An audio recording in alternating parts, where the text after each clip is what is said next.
Archangel. Yeah, a wood grain. Yeah.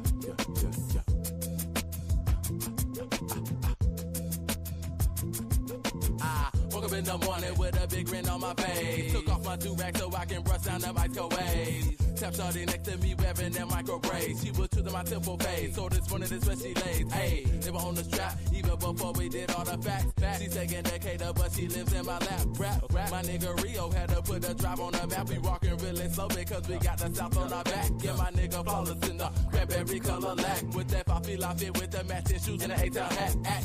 Up if you wanna, you get put down on your back. Getting stumped out by like 8 Air Force Ones with the loosest strap. You ain't even in my race, acting like that you running rap. So, stay in your lane when you speaking up on your tracks. And check out the shades and Dr. J's. Cause I'm cool as the ice cubes and my pink lemonade, okay? Pink lemonade, matching sauce. And I'm polo down with a bomb of rocks. And my pearlette riding through the spots. Where them niggas stay cool because that 9 gets hot. Yeah. Pink lemonade, matching sauce. And I'm polo down with a bomb of rocks. And my pearlette riding through the spots. Where them niggas stay cool because that 9 gets hot. Banana color dick is, ooh, y'all don't hear me. I'm fresher than Bel Air Princess. Somebody come and get me cause I'm murking. Hurting niggas for certain. Lurking down the street on beat. Tweet is chirping. Like Blue Jays, Kool-Aid, pink lemonade, shade, frame, maintain. I'm coming up in this game like my name LeBron James. You see me at the West End posted at Krispy Kreme. You're hating on your boy like a lame damn shame. But it's all good, I know y'all gon' envy. You remind me of this girl, so yeah, I'ma call you Kenji for playing on my sax, man. Post star the facts, man. You finna get jacked, man, getting played like Pac-Man, Batman, Robin, Joker, thinking I'm slack, man. Pancake niggas always gonna be flat, man. Man, cause my shawty got on them strap pants. Her ass clap hands when she lap dance. Pink lemonade, matching sauce. And I'm polo down with a bomb of rocks. And my pearlette riding through the spots. Where them niggas stay cool because that 9 gets hot. Yeah.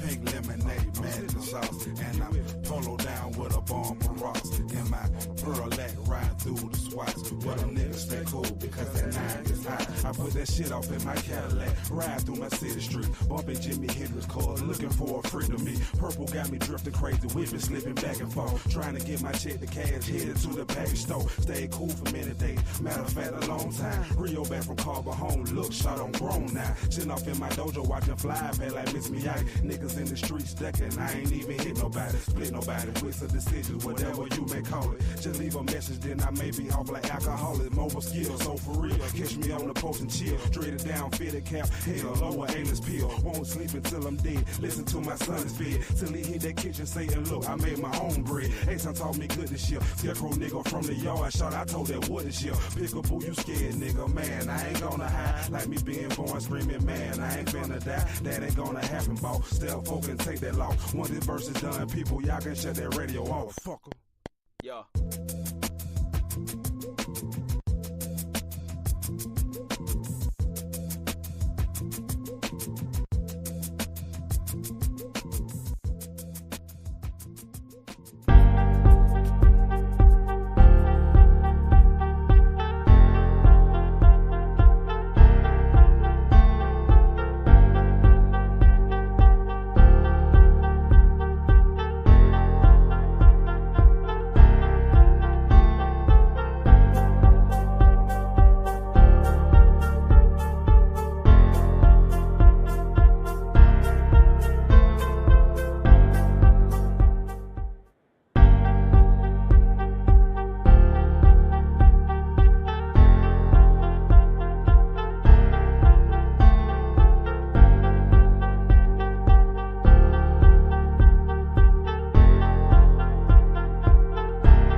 Yo, what up, everybody? What up? What up? Mic check, yo. mic check, 1 2 1 2. Mic check, 1 2 1 2. Yo, man, where did you find that record, man? Like that's some shit that. What was that, man? We might have recorded that. Man, we recorded that like 20 probably years ago. Huh? That's 20 years ago? Yeah, man. That had to be like 03 or 04, I feel like. Maybe 05. I was gonna fool the people and tell them that somebody sent that to us in an email. We trying to find some new theme music. Oh, my bad. I wasn't. Yeah, I ain't mean to blow the spot. You blew the spot. It don't people sound like a heard my 20-year-old. Nah, They heard your voice, but it don't sound like a 20-year-old record. It don't sound 20 years old, B. wow, man. Yeah, man. I ain't gonna front, man. I kind of killed that, man. I'm not. You know, we talk about Ludacris on this show. The inspiration for the flow on there was two ways, right? It was my posse on Broadway, Sir Mix-a-Lot, and Ludacris's verse on that Sierra O. The way I kind of approached that, but you know, you ain't even in my lane acting like that you run. No, he was like, you ain't even in my race acting like that you running rap. So stay in your lane when you speaking up on your tracks. Hey, young Mike had bars. Yeah, you had bars, bro. You had much better bars than Ludacris, actually. So you did. I mean, we did a piss poor job promoting it, but we didn't know where we were going. You were in the studio when we recorded that, right? Like that was. I was in the studio when we did that. Yeah. When I first heard the record, I was like, man, we got one, and shit, I still think we got one. We can. 20 years later, it didn't pop off. We can still use it for the theme music. We might put that up to a vote. We were just talking about old songs getting new music videos and stuff anyway. So you know. Why not? You know what I mean? Like there should possibly be visuals to that. And shout out to Nate, Flawless Rap Mason that's on the record. Shout out to Rio Mo and shout out to my man Archangel who supplied us with the beat as well. So yo, man, I got some more in the archives. You know what I'm saying? If you want to hear a theme, send your tracks in to info@accordingtohiphop.com. You might go through the tracks and might pick something. I got an idea for one though. We got the license for. I'll tell you. I'll give you a call on that one. But we got a real dope one that we might use in a couple weeks or so. We got the license for it today, so that's a surprise. Cool. But you know, I got my Texas hat on today. You know, baseball season's in full effect. You know. Shout out to Roc Marciano, man. I listened to that album, man. Shit is crazy, man. And I am a big fan of Roc Marciano. I've been saying that on this channel, and I mean, he is really responsible. I don't want to say responsible. He is a big reason why this Griselda movement happened and the way that it happened. And his bar work is phenomenal. And I heard it on here. I like this one more than I like the Elephant Bones project. What did you like? What did you like on this record? Because I had a couple ones that stood out to me. Bebe's Kids was one. That was a hard record. It just sounded like a movie. It sounded like a cinematic masterpiece. Listening to Roc's flow, it's like he's painting pictures of that lifestyle. You know what I mean? So I enjoyed it. I give it, you know, if we're going on a source standard, I'll give it about 4 mics. Oh, definitely. I'll give it about a solid 4 mics. What was your favorite joint on the album, though? My favorite joint was number 2. What was that? God. What was Go Yard God. Yeah, Go Yard God. Yo, he killed that joint. I mean, the man said on I think it was number 3 where he was like, niggas can't touch me. I'm a germaphobe. See, that's the Roc Marciano I like. Like emeralds and things like that, and the way he was approaching it. Now their production, and when I say their production, I mean just that whole camp, it stays in a certain pocket, which is cool. I'm fine with that. I go to Roc Marciano for his spitting ability and his bars. But I mean, we can delve that Larry June record was crazy. I think it was what was that Larry June? What it called? Bad Juju. Yeah, Bad Juju was dope. Tapeworm was dope. I mean, it just sounded like a movie. June.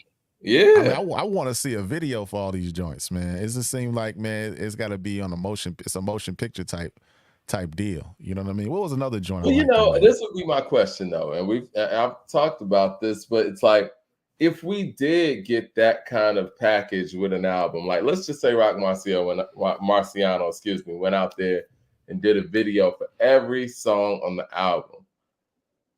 Does he put that on YouTube? Like, how do you promote visuals for your music nowadays? Because we're gonna get into Nas. He just released a video with the YouTube. It's not like there's any video shows that debut things. Like, what's the smartest way to put out one of those cinematic packages if you do go visual with it? Well, you got to go to YouTube route.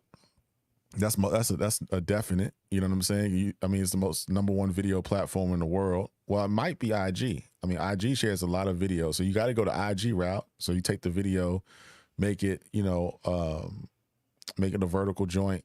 You make it, digestible for social media.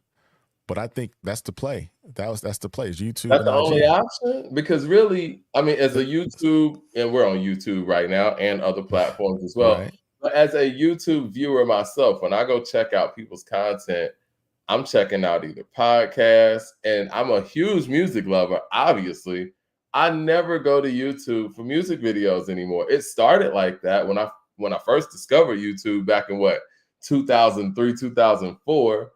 It was for music videos, but now it's like we need a curator or a curating process for music videos and for people to, do short films with their albums to incentivize that. Because so what would that look like though, Mike? Because I'm saying people are not sitting around watching BET, MTV like that. And MTV don't even show videos like that. So it has to be YouTube. It's got to be something where you got a podcast that shows videos. Because is there a situation possibly where YouTube has curators? I don't know. I'm just putting stuff out there. It has to be the podcasters. It has to be somebody that is going to be a podcast, like yourself, to do it. Because I'm not seeing, it's no VJs no more. You know what I'm saying? It's nobody going to come. There's no basement. There's no my man Fab Five Freddy. There's no Big Les. There's no Joe Claire. It's nobody like that. There's no what's her name? Downtown Julie Brown, Bill Bellamy type situation. So let's just say hypothetically, right? Imagine if the audience that we garner when we do our thing and go live. What if we were able to just cut to a music video and everybody's watching this at the same time? I think that helps out the artist. I think that helps promote, said video. And it kind of gives people that video show feel without actually having a video show. Because like you said, BET, MTV, and all of those platforms with music videos, they're dead. Like, I mean, BET only plays like Tyler Perry films. And I'm not saying that to be funny. I fuck with what Tyler Perry does. I think he's done great work as a man and as an entrepreneur. But BET should be doing more than just playing movies over and over. I think it's over, Mike. It's not. It's those days. It ain't. It is over. It's no going back. So it's a new media now. I know Revolt. When Revolt started popping off, they were showing videos in the beginning, and it kind of got away from that because that's what Revolt was trying to do. They were trying to take it back to that time. That time is dead. People watching on YouTube. I mean, I remember back in the day, we were sitting around waiting for the new Michael Jackson video to drop. You know what I mean? Right. What do y'all think about that idea? And what do you think about that idea where it's like if we were doing our show right now and let's just say Roc Marciano did do a full, let's just say, music video for this album. We do like a special broadcast and we play the whole thing while everybody's watching it and we're sitting here reacting to it and actually going through the breaks at the same time. I think there's something there. What do you think? I think it's something there actually. I think it's something there. You just want we talked about this already. You trying to give the secrets away, engage the audience, but not. I want to see what the people feel about it. I mean, obviously, they say BET is trash. They say BET is trash. They say it sounds dope. That will be flames, thumbs up. I think that would be cool. I think we need the publishers. We need to make a couple phone calls. Yeah. I think things could happen like that. I think that would be fun. I mean, because at the end of the day, I love talking music, love talking about hip hop, and love talking with people out there. But if we could actually incorporate music in that, new music, I think everybody wins. The fans win, the artists get more streams, and it incentivizes artists to be able to get creative with their visuals again, because there's no gratification or even motivation, if you will, for artists to even make dope music videos anymore.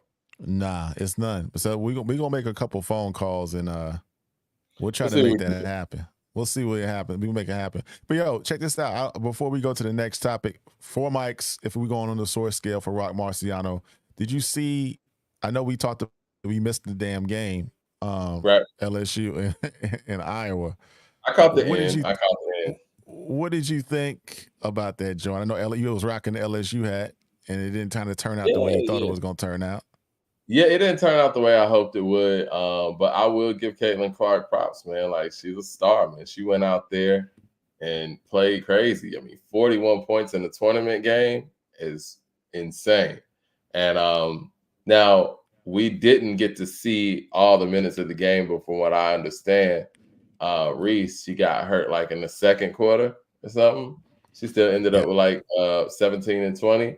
I mean, but injuries are part of the game. It happened. Iowa came through with the win. They made it happen. And like I said, my personal opinion, just thinking forward, the WNBA has a big move to make in this offseason. They got to pay Caitlyn Clark. And I haven't heard about Reese going to the WNBA or not, but I think she announced it today. She's going. Okay. Well, they got to pay both of them. And I think they have to duplicate that Magic and Bird model. And these women have already proven that people will watch women basketball. So that whole excuse that, we ain't watching women's basketball is not relevant. At least not. Is that a 101? Because that was the only game I was interested in. That's the first time I can think of in my life that I wanted to see. Well, last year too, because that championship game that they had last year broke records. Right. So this is a 101 situation. Are we gonna see this again? I think if they can carry on this rivalry or said rivalry onto the next level, it can keep going. That's what they did with Magic and Bird. These guys were rivals in college. And the NBA that wasn't the NBA that we know of today, they rode that to success. They rode that Magic and Bird rivalry to success. And they put Magic on the team that he needed to be on. And they put Bird on the team that he needed to be on. You think it's an accident that Larry Bird ended up in Boston, Massachusetts, and Magic Johnson ended up in Los Angeles, California? It was a lottery. It was a lottery joint. But no, it wasn't no lottery back then. They didn't do lotteries back then. So they placed them in those cities. Yeah, and again, I'm a conspiracy theorist, but they should place these two in the best situation to entertain the audience, man. And they need to tell whatever super team in the WNBA to fall back. They need to break that thing up and make sure that people are able to get this experience in the WNBA playoffs. That's if they want an audience. But they got a huge opportunity here. They got to pay these women. They got to pay them. They got to pay them. They got to pay. And speaking of paying, did you see that Durk offered Caitlyn Clark a deal? It was $10 million, right? Is he serious? Yeah, he said he got $10 million to come with the big play at the big three. So okay, why he ain't offered why he ain't offered Reese that money?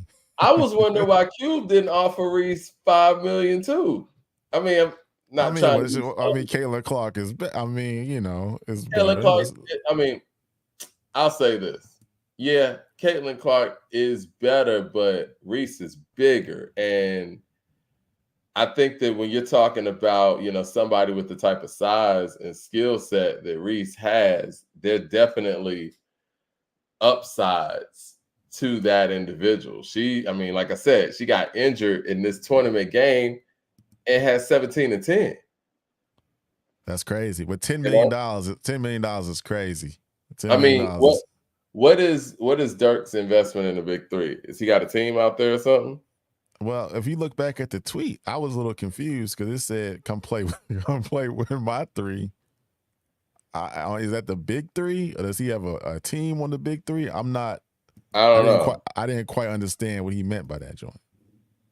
They said that Reese's game doesn't translate. I guess that's fair. I mean, we're seeing here that Caitlyn Clark can do this anywhere. Now, we're going to see what she does at UConn, right?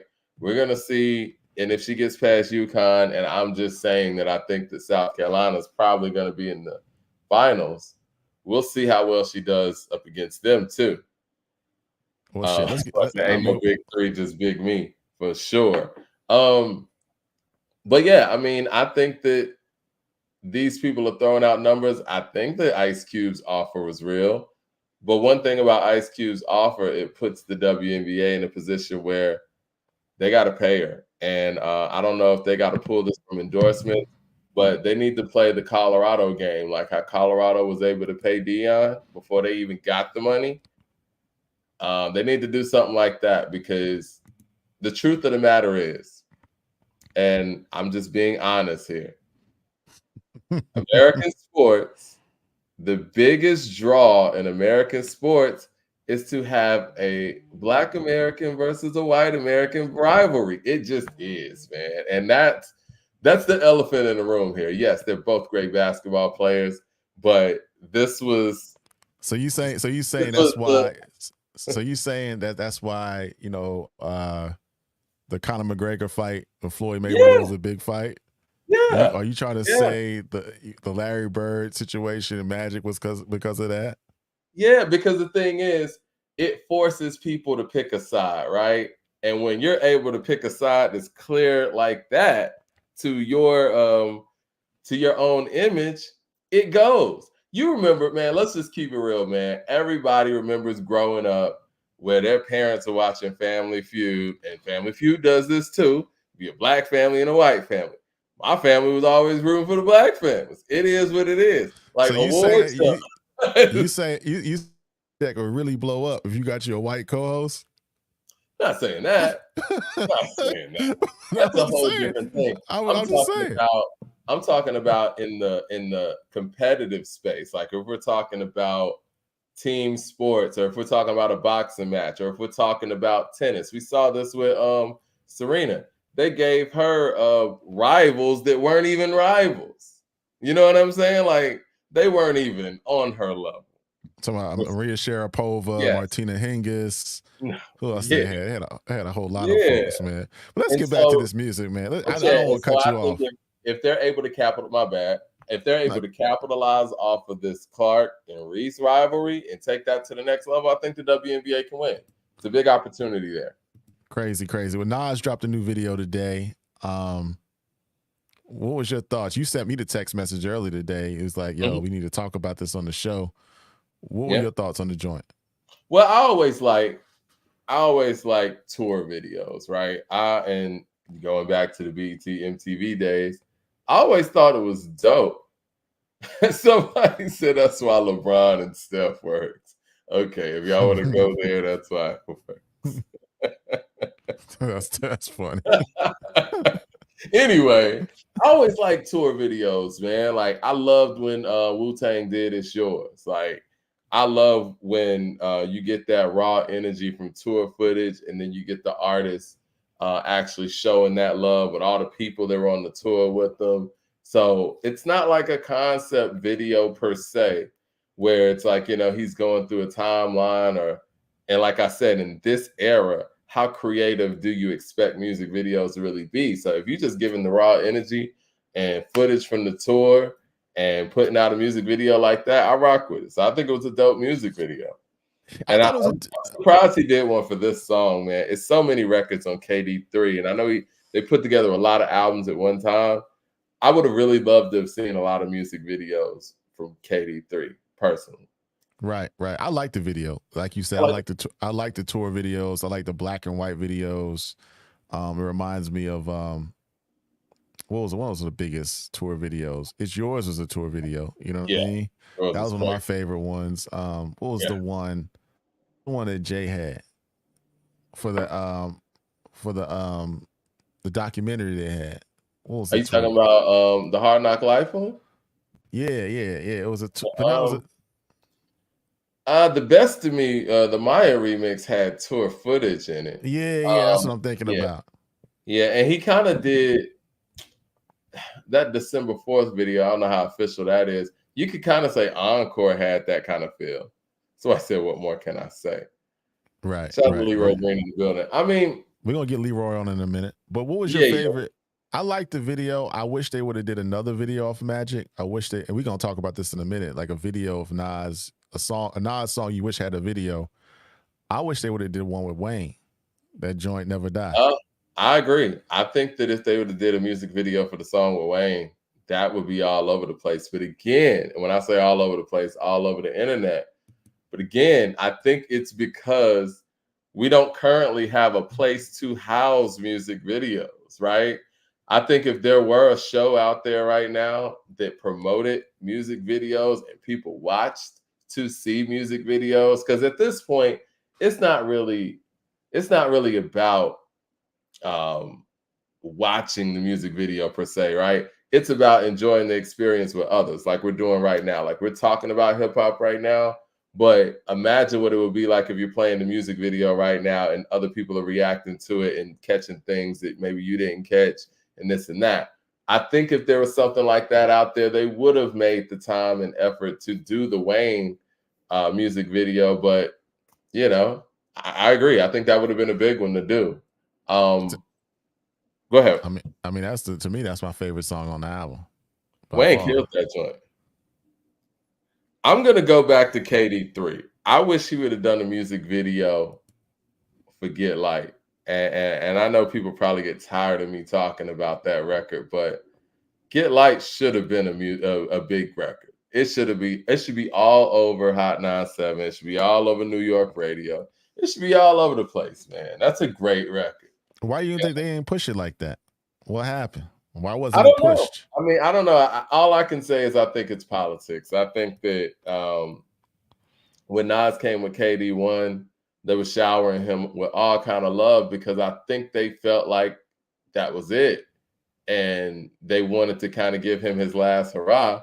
But when he kept going, they didn't give that same love. And it's really confusing. And I think that if that record would have been on maybe the first KD, or if they would have covered this like they should have, without bias and just like real radio personalities, journalists, whatever, Get Light would have been a big record. I personally think, to answer your question, if they acknowledge everything that Nas has done over the past 4 years, they would have to undoubtedly say that he's better than Jay-Z, and I don't think the mainstream's ready to do that. I think they are. I think that narrative is a little bit far-fetched. Jay-Z really, I don't know, man. I think his Billboard ranked him number one. They still call him number one, Ron. You know that. Every major. I know, but I mean, the people ain't calling him number one though. That's the mainstream media. I'm talking about the people. I'm talking about the people. The mainstream media are the ones that press the buttons. And you asked me why I don't think that song got love from them. I think that's why. But I don't. It's just odd. I don't know why they keep holding him high like that. I mean, the mainstream media, that is. I mean, he's dope. One of the best to ever grace the mic. Well, I gotta ask you a question then, because you've always had Jay at number one. What made you change? We talked about it on Monday's show. The music don't age like that. I'm going by what I'm listening to on my phone. You know, I'm listening to the Nas. Oh, I'm listening to Kanye. I'm listening to Wayne. I find myself listening to 50.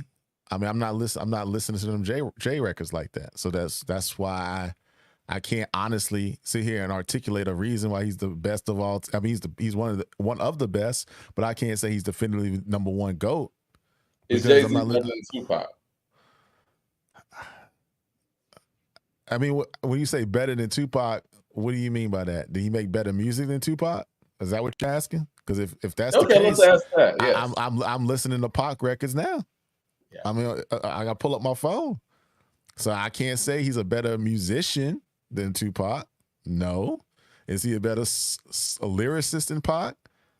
Hell, I don't know. I don't know that either. It don't roast me because I'm one of the biggest Jay-Z fans of all time. I predicted his rise. Yeah. I got all his joints. I'm the one that went to his last tour. He came here to Atlanta. I mean, I saw Jay-Z in Italy. You know what I'm saying? So I put my money where my mouth is. I put in unbiased. I put my money where my mouth is when it come to Hov. But I can't say he better than Pac. I just can't say it. Yeah, I mean, because even when we talk about the lyricist part of it, it's easy to say because of Jay's delivery and his approach that he's a better lyricist than Pac. But then you ask yourself, does he make you feel in the way that Pac does with Dear Mama? He does. and that's great writing. That's great lyrics. I mean, I don't think Jay got a song like Life Goes On. You know, I think it's really telling when you listen to songs like It Can't, because Beans, Scarface, and Jay, they made 3 perfect records together. But This Can't Be Life and Somehow, Some Way, those are those songs that make you feel, right? And Jay, he can't even get to those guys' level on that chamber because I don't know. Somehow, some way, Siegel and Scarface make you feel. I felt Jay on Somehow, Some Way. That's I did too. Yeah, but in the same way you felt Siegel, because Siegel got the best verse on that song. I think this is how it goes for me. I think on It Can't Be Life, Scarface got the best verse. Somehow, Some Way, Siegel got the best verse. And guess who's back? Jay got the best verse. I got you. I agree with that. But I did feel Jay on Somehow, Some Way. He tries it, and he's not a dud at it, but those guys are 10s at it. And I think that's where Pac lives. And it's not really many people who can make you feel in the same way that Pac does. So, I mean, I don't know. And that's why you wasn't a big 444 fan, but I like the record. And that was Jay's attempt of being introspective, trying to make you feel him. I like the Legacy joint. That's a song that's odd. That's one Jay record I do play out of the blue sometime. You know what I mean? And Family Feud. If that's his level of introspection, he's not, man. Again, as a lyricist, I will give him somewhat of the edge over Pac because of stuff like 44 4s, you know, Dead Presidents and things like that. Like, he's an incredible lyricist. But when it comes to being a performer, I'm going to give Pac that. Storyteller, I'm giving Pac that. Songwriter, I'm giving Pac that. I can't front. I gotta go by what my Spotify and my Apple Music says, man. And I'm playing Pac records. I'm playing some Nas records. I'm playing Wayne a lot. And we're gonna have a Wayne show one of these days when I'm gonna make my case why Wayne is not, you know, heralded like he needs to be. We gonna talk that talk. Hold on. Where do you think Wayne should be? Wayne's definitely top 10. Of all time. But I don't want to. I'm new to the show. I don't want to get fried, but I think he's top 10. But I got the evidence to prove it, though. So y'all can talk in the chat all y'all want. But I can. No. Wayne has an amazing career. I'm gonna talk that talk when it comes to Wayne. He's this 2000. It's the ghostwriting thing. That's where people are gonna go, I'm sure. Well, we already had the ghostwriting talk, right? You know what I'm saying? The ghostwriting talk is how you interpret the ghostwriting thing, because I mean, you listen to let's take the latest example of ghostwriting, right? Or take the latest example of Wayne's work. You listen to the College Grove 2, right? Well, you think people writing them Wayne verses on there? You think people wrote the Wayne verse on Magic? You think people wrote the Wayne verse on Pistol by My Side that he did with Swizz? You think somebody's writing it? I mean, who's writing it? Because ain't nobody else sound like that. That's fair. People think that Corey Guns has something to do with 6 foot, 7 foot. Do you believe? I do believe that. I mean, he was working with Corey Heavy during the time. You can kind of hear some of that sound. I'm not going to be a hypocrite. You did hear some of Drake's kind of sound early in Wayne. Gilly said, you know, around, you know, the Carter 2, you know, Carter 1 and Carter 2, that, you know, Gilly's influence. He was rapping like the Philly Cats. So I don't know. I mean, but you know, why come Gilly never had no hot records like that then, if that's the case? Web Visibility with the Super Chat says, think about the money that Spike Jonze and Hype Williams used to get back in the day for videos. That's why you always have to capitalize on your moment. You're right. You do got to capitalize on your moment because you don't know when that moment's going to be gone, right? It was Spike Jonze on that thought. It was Dave Myers, Diane Martell. Who was your favorite director back then? Because mine was kind of Diane Martell and Spike Jonze. I like Dave Myers had some good ones. Little X. I like Lil X shit because he had the women in his videos. Like Lil X. He had them things. Yo, Lil X. I mean, Hype did too, but Lil X, man. Little X. Benny Boom was tight. Benny Boom was cool. It was something about Benny Boom stuff from a quality standpoint that I didn't think was up to the level of Lil X and Hype. Well, he was younger. He was a younger director. So, I mean, he was, man. But Dave Myers was cool. I didn't really love Dave Myers like that. I thought a lot of his stuff was cartoony from the color standpoint. Like his color palette was just so bright. I love Bombs Over Bad Dad. That's his best video, in my opinion. I got to go back and we got to do a whole video show because I can't think off the top of the dome. But Hype has some joints. Little X has some joints. I love Diane Martell's. She did Bring the Pain. I remember that. Just so shit was gritty. You could tell she was a photographer. You know what I'm saying? Like the stuff that she was able to capture. Bring the Pain was crazy. I love that video. She also did Mass Appeal, I believe. I like those videos. But Spike Jones, man, all I gotta say is Sabotage. Who directed Get At Me Dog? It's a good question. Yeah, somebody do your Googles real quick. I want to say it was Hype, actually. It was either Hype. Was it Hype? I think it might have been Hype. If Hype did that video was different. I mean, he captured X's aesthetic on that joint. Remember Leo Cohen was in this video. It was crazy, man. You know a video I like too, and I don't know if Hype did this one. I like DMX's What's My Name. That shit was hard. It had like that whole Lenny Kravitz, Are You Gonna Go My Way type of feel. Like, I love that song, man. Actually, man, I think you and I was riding out. It was like in high school when they debuted that song and You Understand by Juvenile. Right. And speaking of Juvie, I remember when we watched Hot Drop, we laughed. We laughed at High. But High is a great video, and High is a great record. Now, who did High? It was the people that was doing them Cash Money videos back in the day. But that High video, it had that look. It had a look like you was right in New Orleans. You know what I mean? It was crazy. You know, whoever made those, and I think I came across this a while back. Yeah, Exhibits What You See Is What You Get. It's a great video. That took over the box back in the day. Whoever did those Ghetto Boys videos back in the day is brilliant, man. Mind Playing Tricks on Me, brilliant video. But yeah, somebody's mentioning Spike Jones stuff, man. Yeah, Far Side Drop. Like, no, that stuff is crazy, man. Like, crazy. We got off topic. I don't know how we got back to Jay. We got to do a whole show on Jay one of these days. But what's a video song that Nas should have made a video for? I know you kind of touched on one that was on KD3, but what's another one? I want to know what the people think in this current run, what they think Nas should have made a music video for. But off top, I do want to go to KD3 and say I wish he would have made a music video for Get Light. And if I want to stay with KD3, I can also say maybe I would say Thun, but that's kind of predictable. I love Once a Man, Twice a Child. I think there should have been a music video for that. Then I'll take it all the way back. Life's a Bitch should have had a music video. It really should have, man. Life's a Bitch should have had a music video. It should have. It just should have. Jermaine Johnson with the super chat says lyricism is so tricky because there's so many different ways to define it. Example, you can easily say that Eminem is a much better true lyricist than Face. You could also say that Face is a much better lyricist. It depends on what you're looking for. But see, in lyricism, I think that it has to make sense. And I think that's my biggest thing with Wayne and his approach.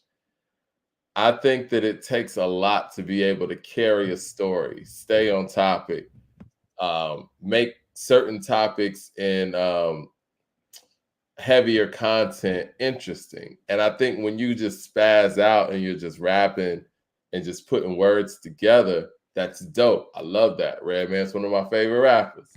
But it's harder to come with a conceptual record. You know what I'm saying? Like what Scarface did on I Seen a Man Die is different than some lyrical miracle stuff. It's more difficult. Not everybody can do that. A Minute to Pray, A Second to Die, not everybody can do that. Nah. There's a different level to me of lyricism when you could do those things. Tupac had proven on every level as a young man, he died at 25, that he could do all those things.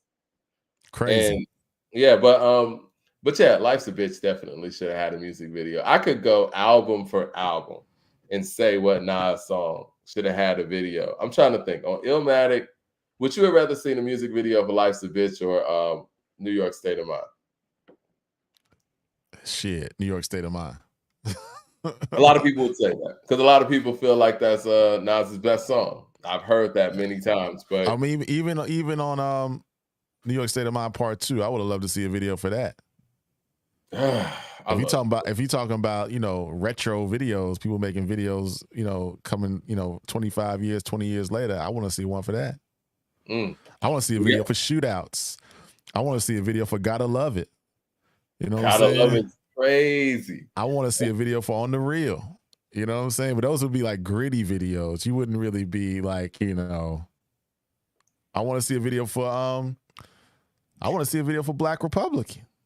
They said Spike Lee was supposed to do the video, but it never came out. You know, I want to see a video for Never Die. That's what I want to see with Wayne.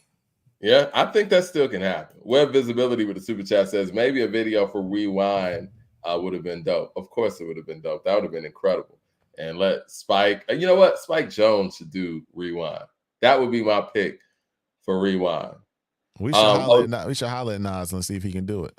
Because the thing is, if we want to be real, Spike Jones has already done that when he did the Far Side video. When he did Drop for Far Side, and they did that whole video backwards, which is fucking incredible, man. Like, go back, and anybody who hadn't seen it, or if you have seen it, go back in 2024 and look at Far Side's Drop.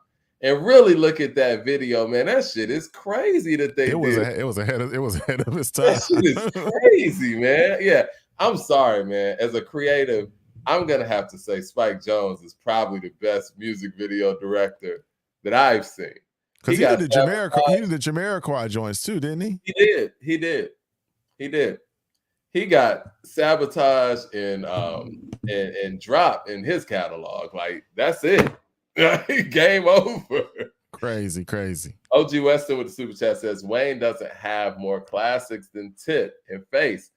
I've always felt like T.I. was the better MC than Wayne, but I think longevity and popularity and just seizing the moment, if you will, has given Wayne that edge. But if we're talking about pound for pound, being able to cover a bunch of different topics, being able to be introspective when you need to, being able to blend with any type of artist and feature, I'm sorry, man. Give me prime T.I. Mike and OJ Weston, let's dissect this argument because let's break it down real quick. Let's break it down. When you say Wayne doesn't have more classes than Tip and Face, are we talking about verses? Like, he's talking about albums. I would talking about albums. So let's differentiate it, right? Because if we talk about verses, man, I mean, it's not even calculable, right? How many verses Wayne has? He's got a lot of stuff. I mean, so let's just talk. Let's clear it up. Is it albums we're talking? He outworked T.I. Are we talking about verses? Are we talking that bar work? Because if we talking about bar work, we can have a whole show where we break down. And that's why Tip didn't want to go against. Did he want to go against? He didn't want to go against Wayne when they had that verses joint going on. He wanted to go against. No, 50. He wanted to go against somebody on the East Coast, and I fuck with what T.I. was doing because they always try to pigeonhole Southern artists. But I mean, that's how the format was going. He should have got that smoke from Wayne. No, man, he should have went at Busta Rhymes. I think T.I. could have beaten Busta Rhymes. He didn't want to do that because he said he wasn't in his age bracket. He spared Busta Rhymes. Let's keep it real. And honestly, it wasn't even about the age bracket. He was being nice. There was nothing that he would gain from beating Busta Rhymes. You know what I'm saying? Busta's the only one that gained something there. So you think Tip would have dusted Busta in the verses? Of course he would have. Of course he would have. Busta, he would have. I'm a Busta Rhymes fan. He would have. I don't know, Mike. Listen, as a person who listened to Busta Rhymes in his prime and in the 90s heavy, people ain't fucking with Busta Rhymes stuff like that. Because I know when I used to talk about Busta, niggas was like, all right, whatever. You know what I mean? Like, yeah, he got featured. he got outstanding features on other people's big songs. But you can use that. But you can use that in the versus format. You can do that. You can, but to me, man, if you sit, I mean, you can only use that sparingly. If this one nigga is out here using all his own songs and half of the shit you play is other people's shit, that tells me everything I need to know. It wasn't no rules. It wasn't no rules in it. You could do features. There's no rules. I just know that his catalog ain't fucking with tips if you have to use everybody else's stuff. You know what I mean?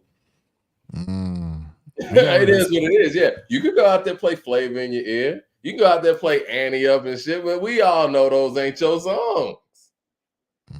He be out there performing that Chris Brown joint a lot too. Of course. Yeah, of course you're gonna hear Look at Me Now too, man. Like, now if those were his songs and it was just Busta, then sure, but nah, man, like he ain't messing with Tip's catalog. Tip would have beat him, but again, Tip didn't gain anything from that. And Busta is probably, I mean, not probably, he's more of an electric performer than T.I., so the illusion could be put out there on stage that Tip lost, but yeah, that wasn't a good matchup for Tip as far as like the visuals, but I think he still should have took it because I think he would have beat him with the music. Jermaine Johnson with the super chat says, Joyner Lucas is the only current day rapper that takes video seriously, very creative. And that's his lane. You know what I mean? Like, that's what I will say about Joyner Lucas. He puts that effort into it because he knows people are going to watch it because he has a resume now. Like, they come to him for that. And it really helps his music. So that works for him. I wish more people would do that. Rigomatic with the super chat says, facts about Scarface Mike. He's way too underrated on an all-time scale. The thing about Face is you got to be in a certain mood or mindset to get in the Face. You're not going to be, ready to go head to the club and turn up and have a Face record ready for you. Like, you got to be in a certain mood. And some people never get in that mood. And some people never are able to relate to what Face is talking about. But if you can relate to Face, man, he's next level. Yeah, I mean, I can't even describe how great Face is. I mean, Face painted pictures. When I talked about cinematic rappers, he's like a horror. The Ghetto Boys, they had a whole genre. They call them horrorcore. Their brand is the first horrorcore group ever. I can see that. I mean, I know. Yeah. Grisly tales, you know what I'm saying? It depicted life, how they saw it. It was kind of dark. And his voice is like second to none because he made you feel everything he was spitting. I know Biggie called himself the rap Alfred Hitchcock, but that's really kind of Face. Like, and you can tell that Face really inspired Biggie too. Like, Suicidal Thoughts on Ready to Die, that is straight up out of Face's chamber. You know what I'm saying? And I don't know if he gets enough credit for that part of it. Like, we all say Face is underrated, but what Face means to people like Nas, Jay, and Biggie, and Tupac too, we don't talk about that enough. He's a big influence to all of those guys. And he's such a humble guy too. So he's never going to say any of those things. But yeah, he has a few songs that I wish had music videos too. Before we get on to the next topic though, what song on It Was Written would you said Shootouts, but It Was Written you wish had a music video? Yeah, Shootouts. Silent Murder. You're gonna do Silent. I know he's gonna say Silent Murder. Got to, man. Silent Murder, crazy. I would have loved to see live nigga rap too. We need to make that happen, man. We need to. We sit down with Nas. We need to see if they can bring that back. I mean, Silent Murder definitely. If I had to pick one, yeah, Silent Murder's got to happen. Silent Murder's, I don't say low key, but it's actually my favorite Nas song. Not saying it's the best before y'all beat me up. Silent Murder's my favorite Nas song. That, and you talk about chilling. I Gave You Power would have been a great video too. But yeah, Silent Murder, man. It's like the conclusion, the color purple. I don't know if it's losing drums. Like, it's crazy. It's the drum. It's just like his flow on that joint. His flow on there is crazy. They got a little steel drum. Like, out of line niggas get smacked backwards, but where did the caps fit? Woo! I smoke a nigga like a Hughes Brother motion picture. Crazy record. Whoa, crazy. Oh, before we get off the Nas topic, what was your favorite Nas video that he did? Like when it actually came out. I mean, it's cheating to say this, but my favorite Nas videos, it ain't hard to tell. I mean, I like the gritty stuff, but if we're gonna go outside of it, ain't hard to tell. Man, I like One Love too, but we're gonna go outside of that stuff and the Nas is like stuff. I like the Street Dreams video, and maybe that's because Casino. That's when I became the Casino thing. I think that's when I became more aware of everything that was going on in hip hop too, and I really became a Nas fan in that moment. So I love the Street Dreams remix with R. Kelly. He killed that shit. But the music video for the regular Street Dreams, incredible. I had it queued up. That was one of my favorite ones too. I had it queued up, but something happened to the video. I got another one, not to cut you off. What? Oh man, Thief's Theme is one of my favorites. Thief's Theme is crazy. That video was hard. I take some off because I love Winner Beef. And of course, Made You Look. Made You Look is just something else, man. It Made You Look was hard. I like the remix video was tight too. I'm not as big of a remix fan of Made You Look as most people are because the original is so much better than me. I don't know. I feel like that about Annie Up too. I really like the original Annie Up more than I like the remix. And speaking of Made You Look video, when they went to the BX, who did they show in the video, Mike? Tell the people who was featured in the video. Fat Joe. Fat Joe just performed in at Apollo last night at the Apollo. He brought a whole bunch of folks in New York out. Did anybody go to that show? I'm sure y'all did. Somebody in this room went to that show. I heard about that. I was gonna try to get somebody to go out there and cover it, but you know. Yeah, I heard it was big time, man. Lil' Kim came out. I want to say Fab. It was a bunch of folks that came out, man. Was he celebrating the anniversary of Lean Back or something? I don't know. I heard he gave me a shout out though. He said, "Shout out to that new guy on According to Hip Hop." He said he was holding me down against Mike and for holding me down. You know what I mean? So I say this respectfully. You're just not top 50, Joe. I mean, it is what it is. Yeah, I mean, any rappers you have before him, are they performing at the Apollo? I don't know. I'm sure they could, but I mean, Fat Joe is extremely connected.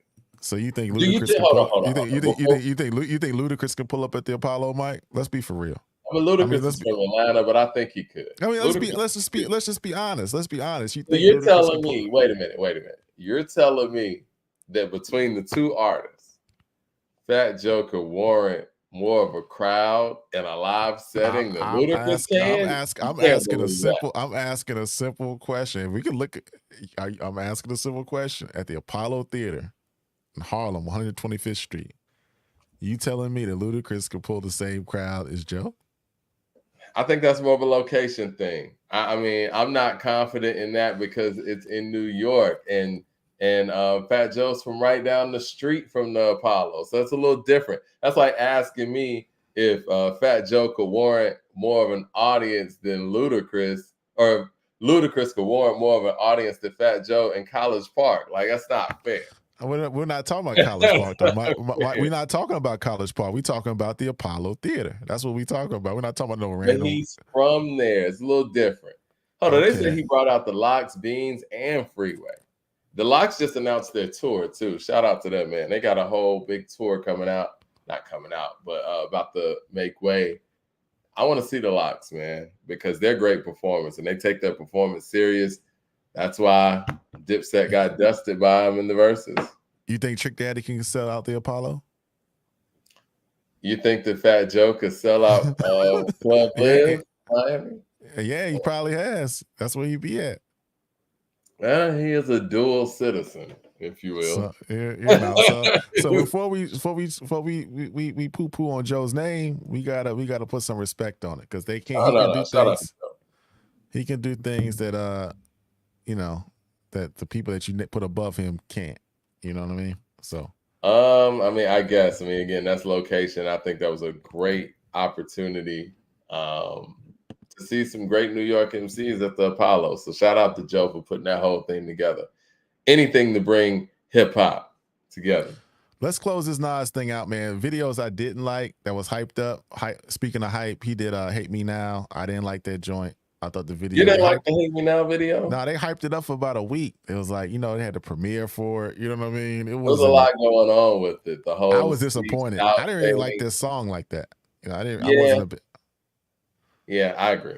Nas's Like was a better video and a better record, obviously. You know what I mean? Well, it goes back to that whole thing Russell Simmons said. I don't say shout out to Russell, whatever.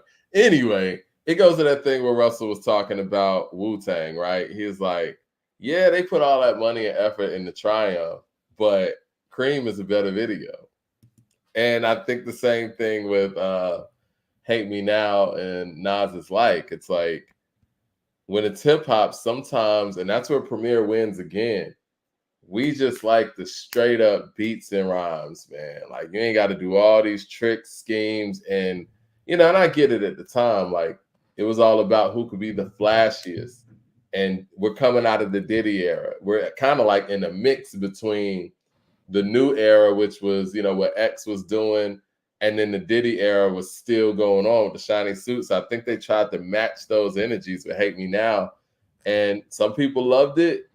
Some people not so much. I never really loved Hate Me Now like that as a Nas fan. But I'm the first one to say, I may be unfair to Nas when it comes to what I like and don't like. I'm one of those fans who used to not let him grow as an artist. And I had the things that I loved from him, and anything deviating from that, I was more critical on. And I think Hate Me Now is one of those times. And you were critical for You Owe Me with Genuine too. Yeah, I never liked that record. But see, this is my thing, and we're gonna get into this producer tournament. And Timbaland is notorious for doing this. And this is why back then I loved the Neptunes a little bit more than Tim, even though Tim might be, as an individual, more talented and more creative in some aspects. But Timbaland was vocal about the fact that he gives certain people his A-list beats and certain people his B-list beats. And I always felt like when it came to him collabing with Nas, he wasn't giving him the same beats that he was going to give Jay. It was a clear difference. Like, You Owe Me and You Won't See Me Tonight are nowhere near Hey Poppy. They're not. And it's evident. Like, you know what I mean? Like, and I feel like whenever they collab, that was more of, like we said before on Monday's show, that was more of contractual stuff with Columbia, where it's like, yo, Timbaland's a hot producer. You got to get him. But I don't feel like Timbaland ever gave Nas his best. I just don't think they vibe well. I mean, I just don't think it was a good fit sonically with Nas's flow, Nas's voice, with Timbaland beats. It just didn't line up. I never thought it was a match made in musical heaven. It just didn't sound good. I think that's the biggest thing too, and that's probably why Timbaland really drew to people like Ludacris and Jay-Z and Missy too, because their flows were off kilter. The way that he produces his stuff, you got to have an unorthodox style to be able to catch his beats. You know what I mean? That's why like him Snoop auto worked. Like Snoop, I didn't like that Snoop record he had with Tim. Yeah, it just sounded weird. You know what I'm saying? Snoop Dogg. I mean, somebody brought up Hot Boys remix. That shit was fire. I will. Oh yeah, that was. But that wasn't his song though. You know what I'm saying? So wasn't that Missy song? Yeah, that was Missy. That was a Missy record. So yeah, he jumped on something that was already for Missy. But I'm talking about when he made stuff for Nas. You know what I mean? Like, I don't think, like you said, they mesh flow-wise. But when you look at it, and we're going to look at this when we talk about the tournament, Timbaland's hip-hop bag isn't as extensive as his R&B bag. No. It ain't got a lot of classic hip-hop shit like the Neptunes do. Neptune's got classic shit with everybody. You just mentioned that Snoop Dogg shit, like that wasn't hitting like that. But when the Neptunes got with Snoop, they got Beautiful. They got Drop It Like It's Hot. Like, it's different. Everybody that Timbaland couldn't work with, they worked with seamlessly. Yeah, I mean, we're gonna get into the producer. You want to go ahead and tee it up? Sure. That's a good transition. Good transition. Shout out to everybody. Shout out to everybody. Make sure you hit like and subscribe. So we got a tournament. Mike, tell them about the tournament. Got a producer tournament coming up. We got 64 of hip hop's greatest producers of all time. Took a minute to actually put together. Hopefully you can see everything on the screen. But we're gonna do this in a March Madness type of style for April, and I think we're done with the edits, man. I wanted to make sure we didn't leave off anybody. I'm going to go through while we're on air. No, keep it up on the screen. Because I want to go through on air who we got, and I want people to tell us who we're missing and why we tripping. And if it's a legitimate thing out here, then we'll make changes before we go live with it. So we got Dr. Dre, KLC. Oh, I was reading from the screen. Read it from your phone. Read it from your phone. Okay. Hold on. Because I want to make sure we got everybody there. You can put it on the screen, though, so people can see it, and I'll read it. If you want a copy, hit us up at info@accordinghiphop.com. We can send you your bracket. You'll fill it out. You know what I'm saying? Let us know what y'all think. Fill out your own bracket. Okay. Because I want to make sure I have the most up-to-date one, though. That's why I was reading it from the screen. Right. I didn't make that last change you made. So we got one change. I'll let people know what change is going to be made there. I hate to do it live. It ain't shitting on nobody. It's just keeping it real. Dr. Dre, KLC, Large Professor. You went away again. I got it from the phone. Large Professor, Organized Noise. But no. But tell them who you got in round one. Break it down by the round. Like who's got. Okay. We'll leave it up on the screen so I can read it from there. Because like I said, I don't have the most up to date one. Because you made that ski change. All right. So we got Dr. Dre and KLC in the first round, right? Then you got Large Professor and Organized Noise in the first round. Marley Marl and Daz in the first round. Rick Rubin and Eric Sermon in the first round. RZA. I had Mr. DJ, but I think it was fair to put High Tech there. So it's going to be RZA and High Tech in the first round. I agree. High Tech needed to be in there. High Tech needed to be in there. And that was a major oversight on my part. I'll take blame for that. DJ Quick and Prince Paul in the first round. That's going to be good. Fuck. Q-Tip and KG from Naughty by Nature in the first round. And you got the Bomb Squad and Larry Smith. Whew. Then we got DJ Premier and N.O. Joe.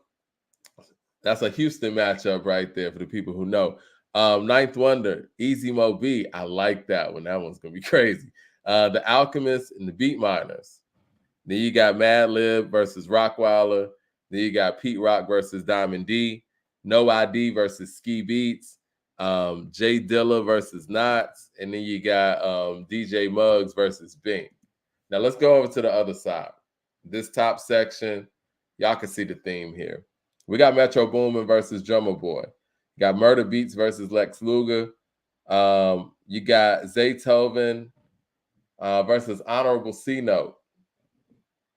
Tay Keith, I think we made a change there too, but I want to make sure. Tay Keith versus 40. Then you got Hit Boy versus London on the Track. Sunny Digital versus Boy Wonder. Shawty Red versus Mike Wilmade, which is going to be crazy. Young Chop versus DJ Mustard. Then we got Ye versus Bangladesh. You got Scott Storch versus Justice League. Havoc versus Jermaine Dupri. Lil Jon versus Timbaland. Swiss Beats versus Just Blaze. The Neptunes versus Cool and Dre. Trackmasters versus DJ Paul and Juicy J. And Manny Fresh versus Big Two. Whew. Crazy. That's a lot. And that's just first round. Some people we already know are going to go to the second round, but I'm interested to see what that second round is going to look like. I think there was a change with the Honorable C Note and, again, the High Tech thing, but, we'll have a final one out for you guys. Somebody said no legendary tracks. That was a thought in there, too. Apollo Brown, I know, was missing. Exile. These are tough decisions that had to be made. You said Mad Lib. Thank you, Chris Hogan. Yeah, Mad Lib's in there. Thank you, Chris Hogan. Cardo is the one that we have replaced Honorable C Note, actually. So he's on there. So Cardo is replacing Honorable C Note. And we got High Tech replacing Mr. DJ. Pete Rock on there. No. Somebody said, where's Pete Rock? Pete's on there. Pete's there. Black Milk, that's Pete. A good one. See, people like Black Milk, Apollo Brown, Exile. When we were breaking down, I guess, the profile part, and Mike Dean falls in that too. We're breaking down the profile part. So the way that we're going to do this with the matchups, we're going to do little brief editorials and little breakdowns of each matchup and each producer. And we're going to go with their most valuable beat. And then we're going to go with some of their their best 5 tracks. When we went through some of the producers' best 5 tracks, it was very hard to line them up with certain other individuals who had stronger top 5. So that's kind of what we based it on. Like, let's just say the High Tech and Mr. DJ. I had Mr. DJ, what was it? Black Ice, Art of Storytelling. Those were some of his standout joints. But when it came to High Tech, it's like you got Running, you got The Blast, you got History, you got Respiration. It's like, okay, well, it's only fair to put him in instead. So that's kind of how some people got left off. 45 King is a great, for sure. But again, you know, it's more about those impactful individual records. But we'll line them back up and we'll see who might need to be there over others. But yeah, that was kind of how the decision was made. Same thing with Cardo and Honorable C Note as well. When I started looking at the stuff that Cardo did, I was like, oh, yep. Hold on, let me pull that up right now. Cardo, I actually got it right here. Yeah, Manny Fresh was in there. Of course, Manny's in there. Gotta have Manny. Come on. Hold on, let me go to Cardo real quick. Okay, so Cardo, his 5, I got Goosebumps, Seen It All, Laugh Now, Cry Later, That Part, God's Plan. He deserved to be in there. Yeah, so. Cardo does have a solid catalog with Larry June too. So Cardo's actually going against, let me look that up again because he's in Honorable C Note spot. Cardo's actually going up against Zaytoven in the first round. Whoa. So the way we did it and lined it up and put these different sections together, I think just about every first round is going to be crazy. Let's get LeRoy. Let's get LeRoy Green in the building here. Yeah, come on in, man. Let's get LeRoy Green. Bro. Yeah, Lil Jon was mentioned. LeRoy, what's good, brother? What's good? You hear me all right? Am I too loud? We hear you, brother. What's good, brother? I'm good, man. Got my Nipsey Hussle shirt. I'm pro artist. You know what I mean? Happy to be in the building. Thank you, Mike, Ron, everybody in the pod space shows me love, man. I really appreciate y'all, man. You know what I mean? You show love. I really appreciate that. All right. So, I'm the curveball though, man. We in according to hip hop, you know what I mean? The where the culture is at. When I'm here, no disrespect to the other side, but it's on, okay? Now check it out. You know what I mean? That's my guys, they know. But where we going? We got Roc Marciano, we got Timberland. I'm gonna throw y'all some curveballs. I want to hear what you got to say about the Roc Marciano album. Let's start there. Roc Marciano. First, I'm gonna tell you about it's Roc Marciano's like a fine wine for the samurai soundtracks of people like us, right?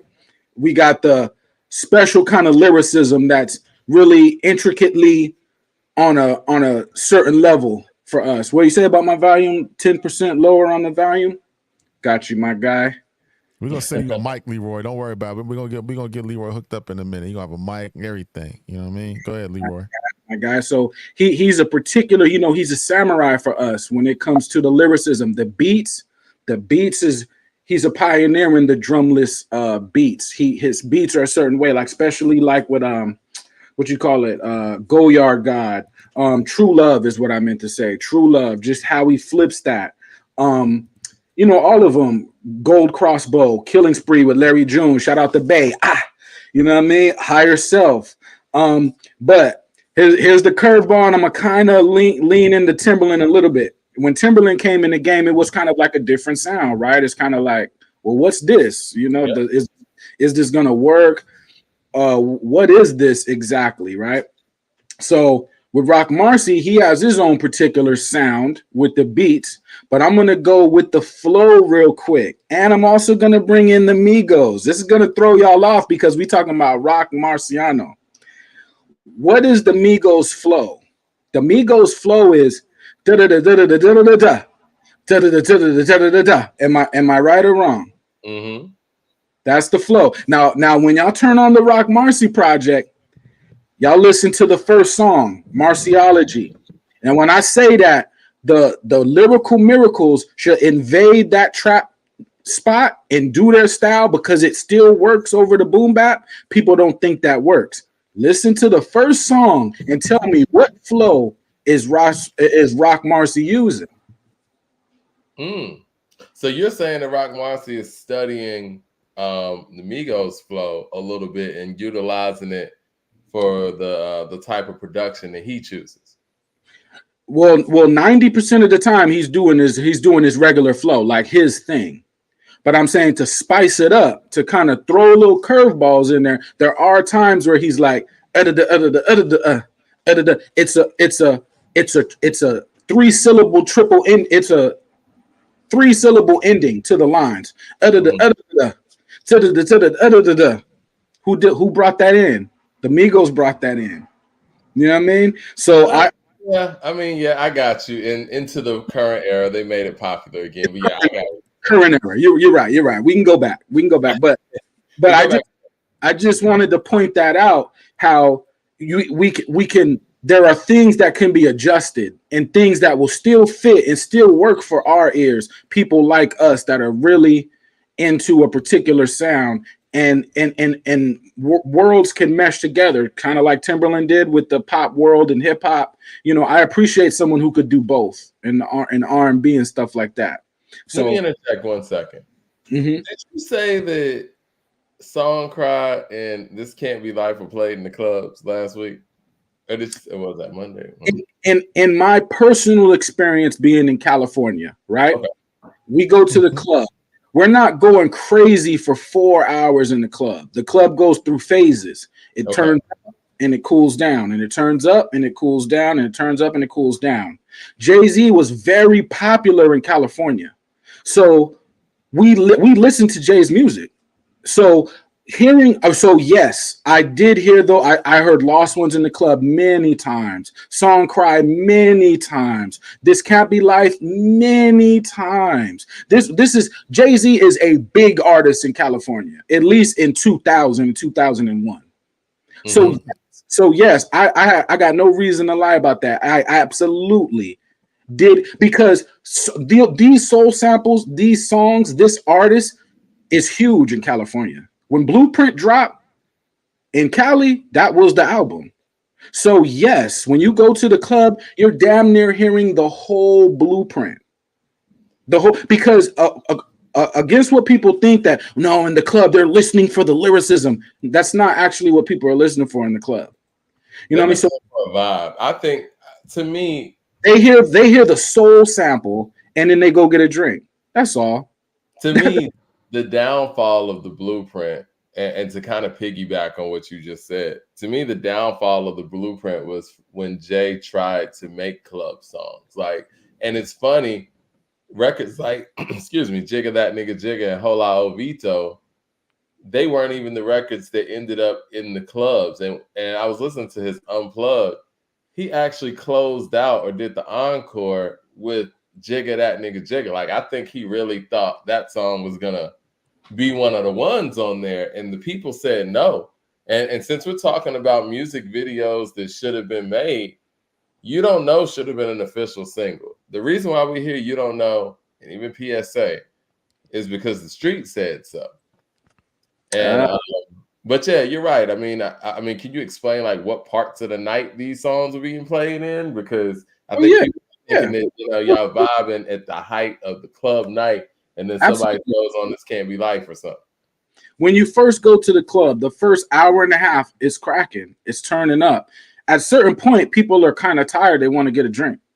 When that time comes, the music starts slowing tempo. The tempo starts slowing down. Now, again, we're not dissecting lyrics in the club, folks. Because I know that was some of the argument. That's not what happens in the club. At least, you might be right, because not the Blueprint the album for the slow jams in LA, right? And when he said and when him and Jamie Foxx said all that on the intro, he said exactly what you just said. Look, if people think I gotta make that up, like I'm just making up stuff that didn't happen, that's fine. That's fine. That's what you want to think. I think around the country, clubs have phases. They go through they know, the DJs know that you know the record. If the record is hot, the whole Blueprint album was hot. I think you said one song, They Don't Know. I think that may have been a little bit too hard for the video, but the whole album was hot. For y'all that don't think it was, or don't think that people was skipping around different songs, hey, you can think that. But where I'm from, when Jay drops, it was a thing. And the whole album. We're not talking about this song or that song. We're talking about the entire album. So yes, Scarface too. Scarface is big in California. So yes, we're listening to this Can't Be Life in the club. Absolutely. You know what I mean? Now I didn't realize Jay was that big in Cali like that. Oh, yes, huge. You know what I mean? People can just check the numbers and use some, just check the numbers. What do you think is going on? Why you think how is this person selling so much if people are not listening? Crazy. LeRoy, let me ask you a question. So what are they playing out there right now? I haven't been to Cali 2 years. What are they playing right now in the club? Well, I'm not headed to the club like I was when I was 20 and years old. But Larry June, stuff like that. But surprisingly or not, Kendrick gets a lot of play. And I know people be like, Kendrick's this ain't good and that ain't good and blah, blah, blah. Dude, Kendrick in California is good. People like Kendrick Lamar in California. So his music is getting songs. Is like the new stuff, or is this more Good Kid, Mad City stuff? No, this was the new stuff. If you kind of pick through that album, you could pick out the club joints. You know what I mean? I don't have the track list in front of me, but there was the club joints on there. I got the album in the other room. I gotta go grab it. But it's like, man, it's like the club is not just a constant turn up. It's different variations of stuff. You know what I mean? But that's one thing. We could go on forever with Jay-Z, with me, especially with me and Mike. You know what I mean? Has Roc Marciano made album of the year so far?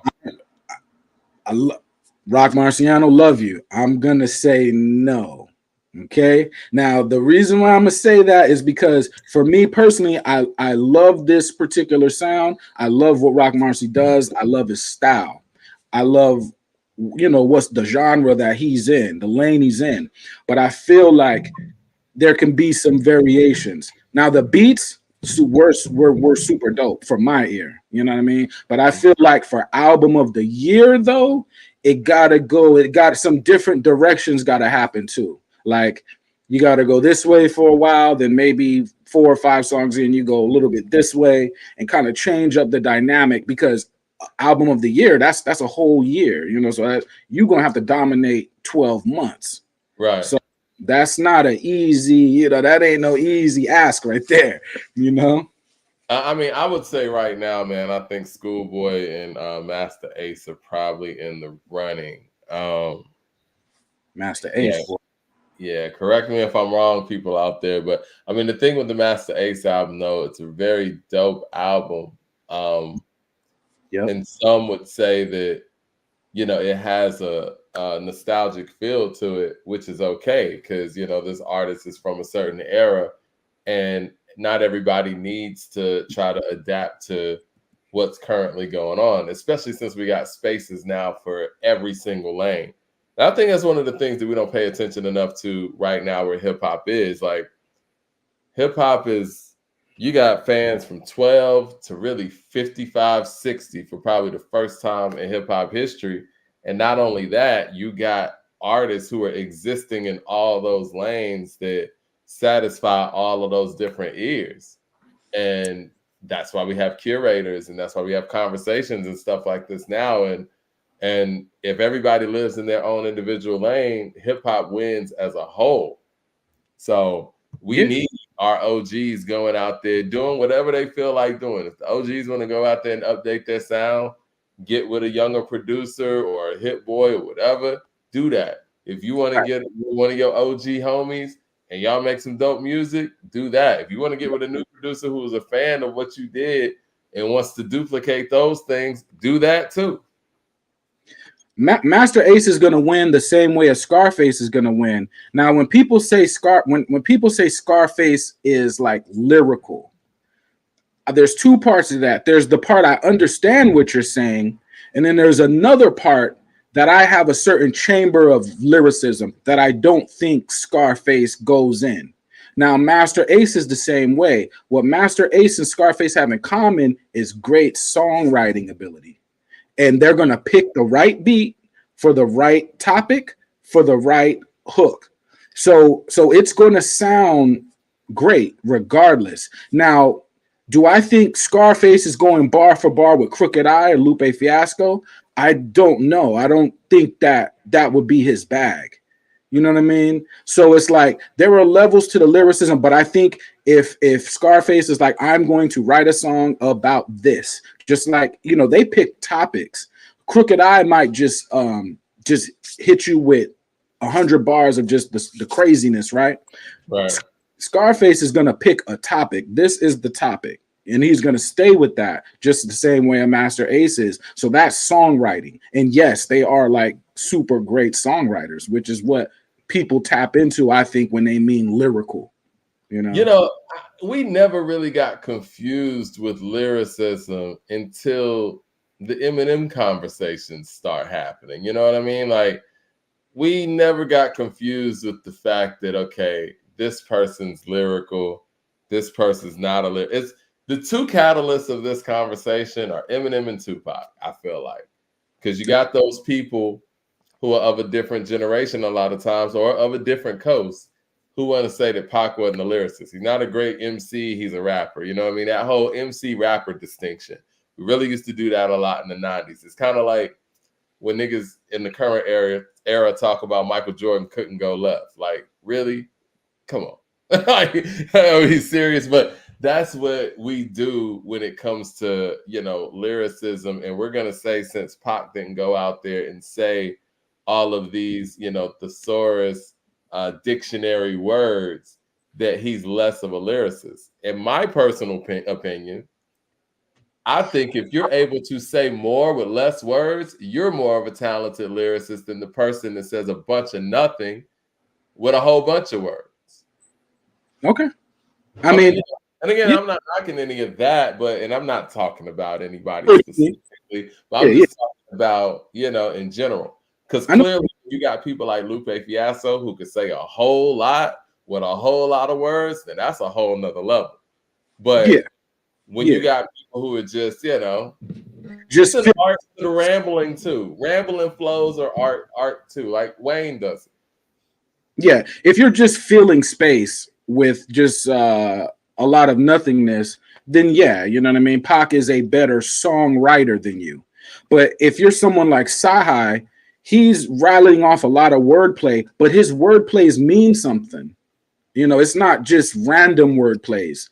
His wordplay fits the topic. It fits the rest of the sentence, the rest of the verse. It's not a punchline just for the sake of a punchline, or the metaphor for the sake of a metaphor. Same with Lupe. So it's like, I think there are levels, and I think Pac recorded like hundreds of songs, right? So he's recording. He's going off how he feels, and he's recording with speed, right? Because he's trying to get it all out. A person like Lupe Fiasco, he can record in speed, but he's taking his time. There are certain songs like Waves. He took his time. It took him months to write that. He wasn't racing through the writing process. Right. So I think both work great. You know what I mean? I think some songs you race through. Yesterday, for people that know what was going on, some bars were raced through in about an hour for the sake of the craft, right? So sometimes you do that to show that you can do that, right? But if you're going to write something that's really going to be impactful, I think you should sit on it for, a long period of time and edit the verses and go back and forth with it and things like that. So, yeah, I wonder how long it took Pac to do, a song like Dear Mama or Shed Too Many Tears or Pain.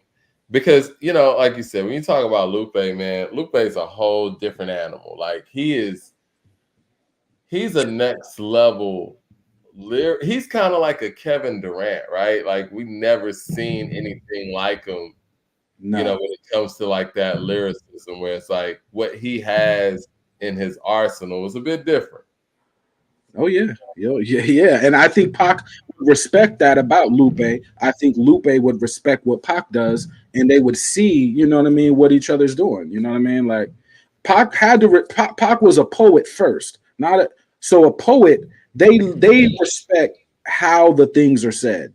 You know what I mean? So you hand Tupac drill music in Zion, you know, or even the Cool or whatever. He's gonna respect that. He knows what's going on with you know, songs like that. You know what I mean? From the Cool or from Food and Liquor. He gets it. You know what I mean? He's gonna respect that, because how could you not? You know, Lupe's not just rambling his lyrics; they mean something. You know, same way as Tupac, his lyrics mean something. Now, one thing that is now again, I'm the curveball. I'm gonna get heated up. What are you about to say? What are you about to say? Okay, let's go. Oh, LeRoy about to go to hit us with it, LeRoy. Let's come on, get ready. Let's brace ourselves for this one.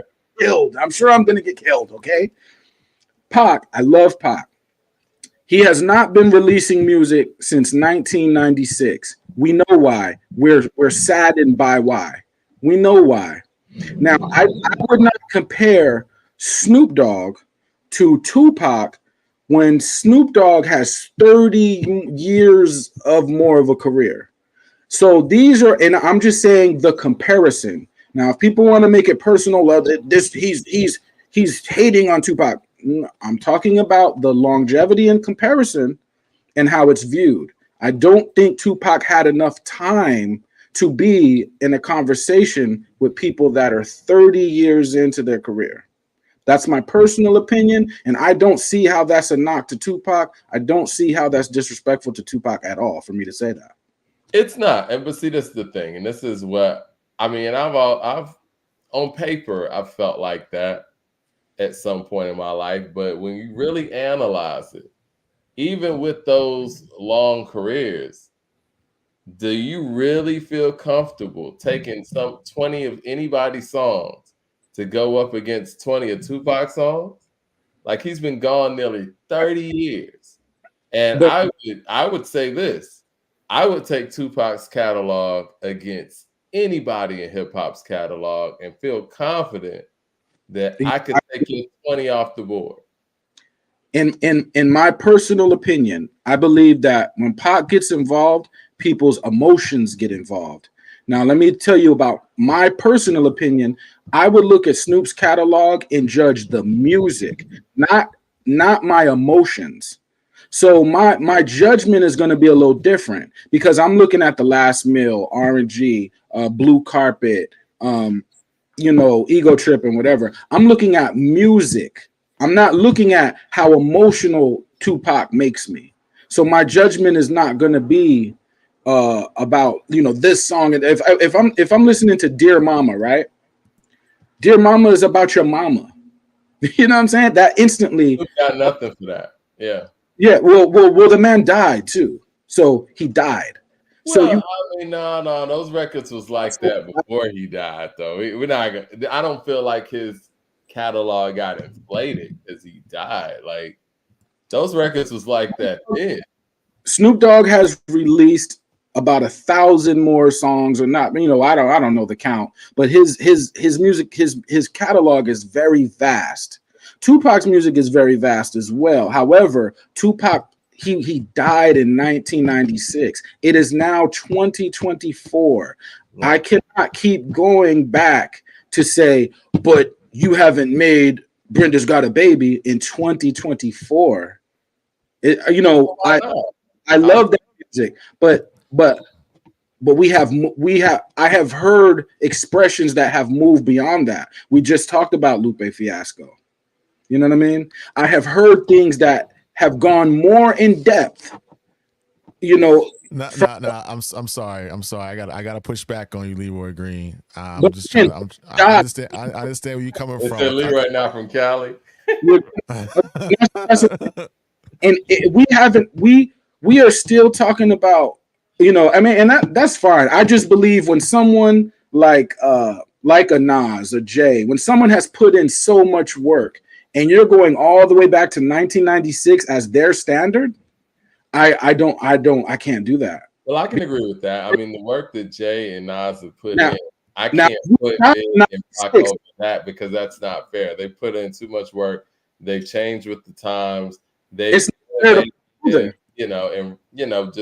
rejuvenated themselves many different times, and we didn't get a chance to see Pac or Big do that. Now I get that, but if we're talking about people who aren't named them, I don't know, man. It's hard because just about everybody has their time in the sun when it comes to hip hop. Now you do have people like LL and Snoop that have the longevity they have, but how do I say this?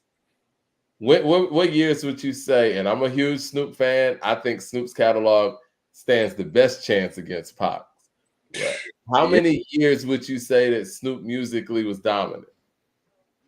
The Snoop's music was dominant? That he was musically dominant in hip hop. I think Snoop is a cultural American icon. But if we're talking about just our standards with music, right? When we say dominant, we're acting as if money is not part of that dominance. We're thinking that it's all talent based. I'm talking about where he was at Doggy Style. Snoop was the guy in '93. Snoop ran 93 and 94. Shit, let's be honest. To be dominant, you have to be spending millions of dollars to promote. That's just the bottom line. You think that's what it was? No, Doggy Style's great. I mean, clearly they were doing that too. But Doggy Style's a special album. It's like Get Rich or Die Trying. But it's like when people say Snoop only has one classic, I'm like, can you name the other songs from his other 1,000 songs? And people can't. Well, that's because you haven't listened to that. If you haven't listened to his albums in full, Paid the Cost, Blue Carpet, Ego Trippin', RNG, Last Meal. If you haven't listened to those full albums and see how Snoop has evolved, he's become a better musician. Yeah. You're going off your emotion. I'm going off how the music sounds. Well, hold on. Based on how the music sounds, LeRoy, though, are we gonna act like Doggy Style? Even I agree with those things you said.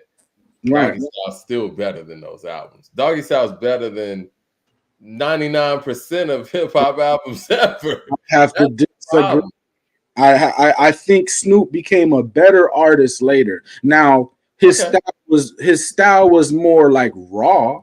I'll give you that, but just as a better delivering his style over certain type of beats with better hook writing, with better bridges, with better musicality, I believe Snoop became a better artist as he got older. You know? Jermaine Johnson with the super chat says, and even as a crack fiend mama, you always was a black queen mama. Simple words, but incredibly potent to your soul, especially if you relate. Yeah, man. Like, you know, I mean, people don't have that. People don't have that. People don't have that. Like my favorite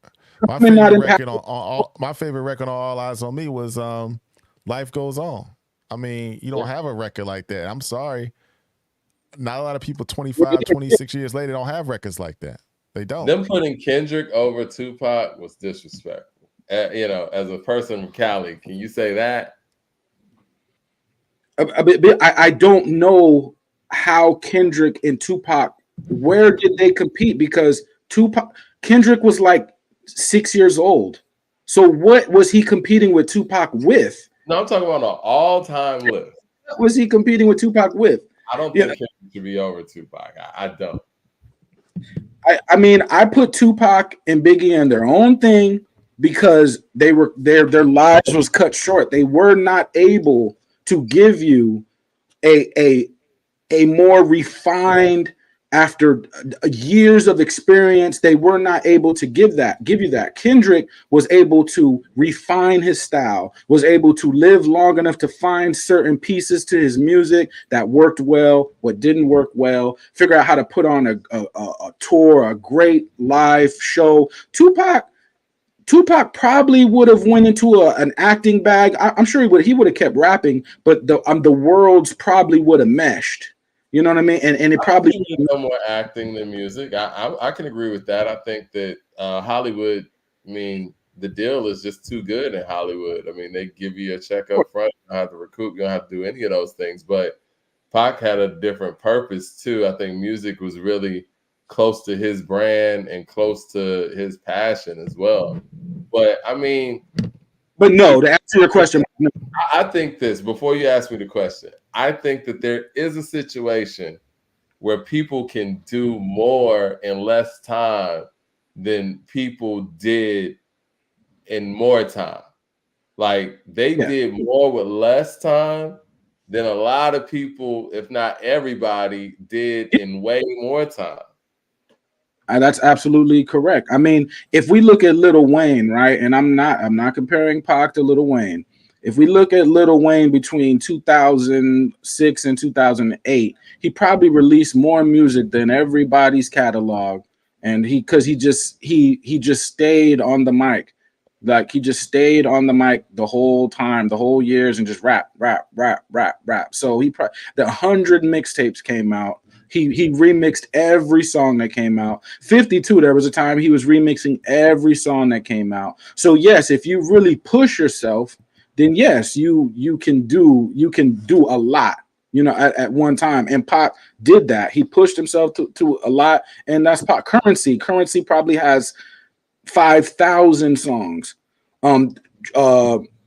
Charles Hamilton back in the day, he released probably 100 mixtapes. So yes, you could do that. You know what I mean? I just think that the comparison, I mean, I wasn't gonna ask you a question though, Mike. I was saying the answer is no to your Kendrick Pac question, is what I'm saying. Well, when I say more with less time, I don't mean more songs. I mean more impact. I mean more impactful songs, more music that sticks with you. Because I feel like we can even minimize it from 93 to 96, just in that pocket. Same thing with Biggie, 94 to 97.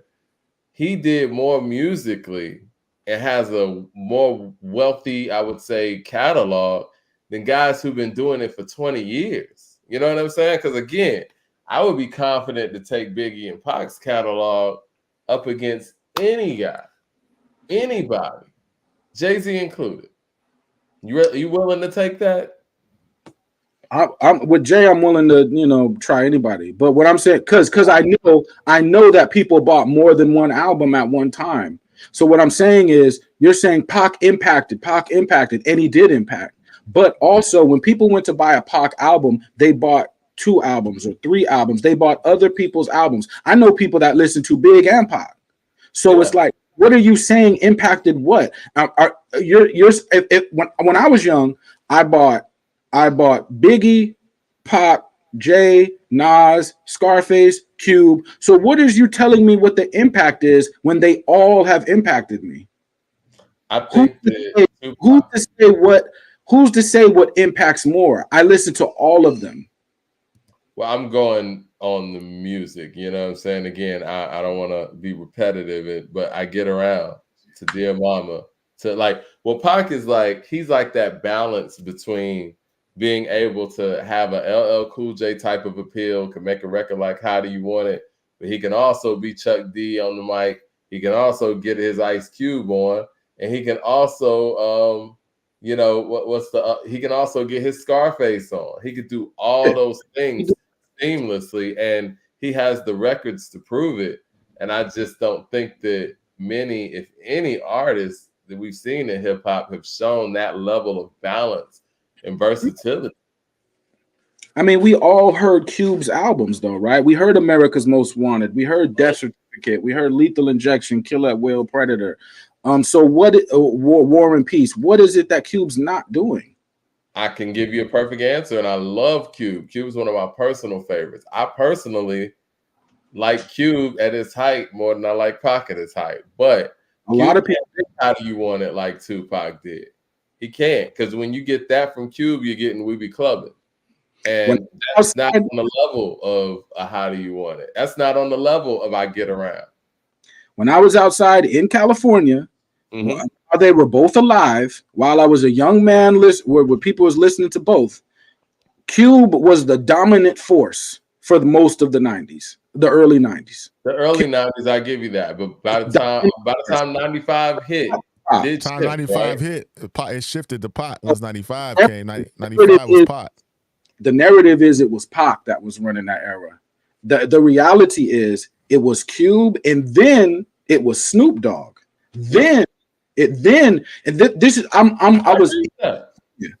I was through all the parts of California. I agree with that. So the narrative is it was Pac. I'm telling you, it really wasn't like that. Now we love Pac, we loved his music, we loved his movies and everything. But Cube was running around here like he was tearing up America. You know what I mean? Snoop too. Like, so I mean, you know, we just gotta have a balance. Dr. Dre was big out here. You know what I mean? Dre, right? I would say 90, 91 Cube, maybe 92 as well. And then 93 Snoop, 94 Snoop, 95, 96 Pac. Is that fair? So then you gave him 2 years. Yeah. You gave him 2 years, and we can agree with that. But I'm just saying people can't just keep with this whole thing like Pac just ran everything on California. Again, we love Pac, but that really wasn't the reality. There was other rappers too that were just as popping, if not at a hotter level before 95 and 96.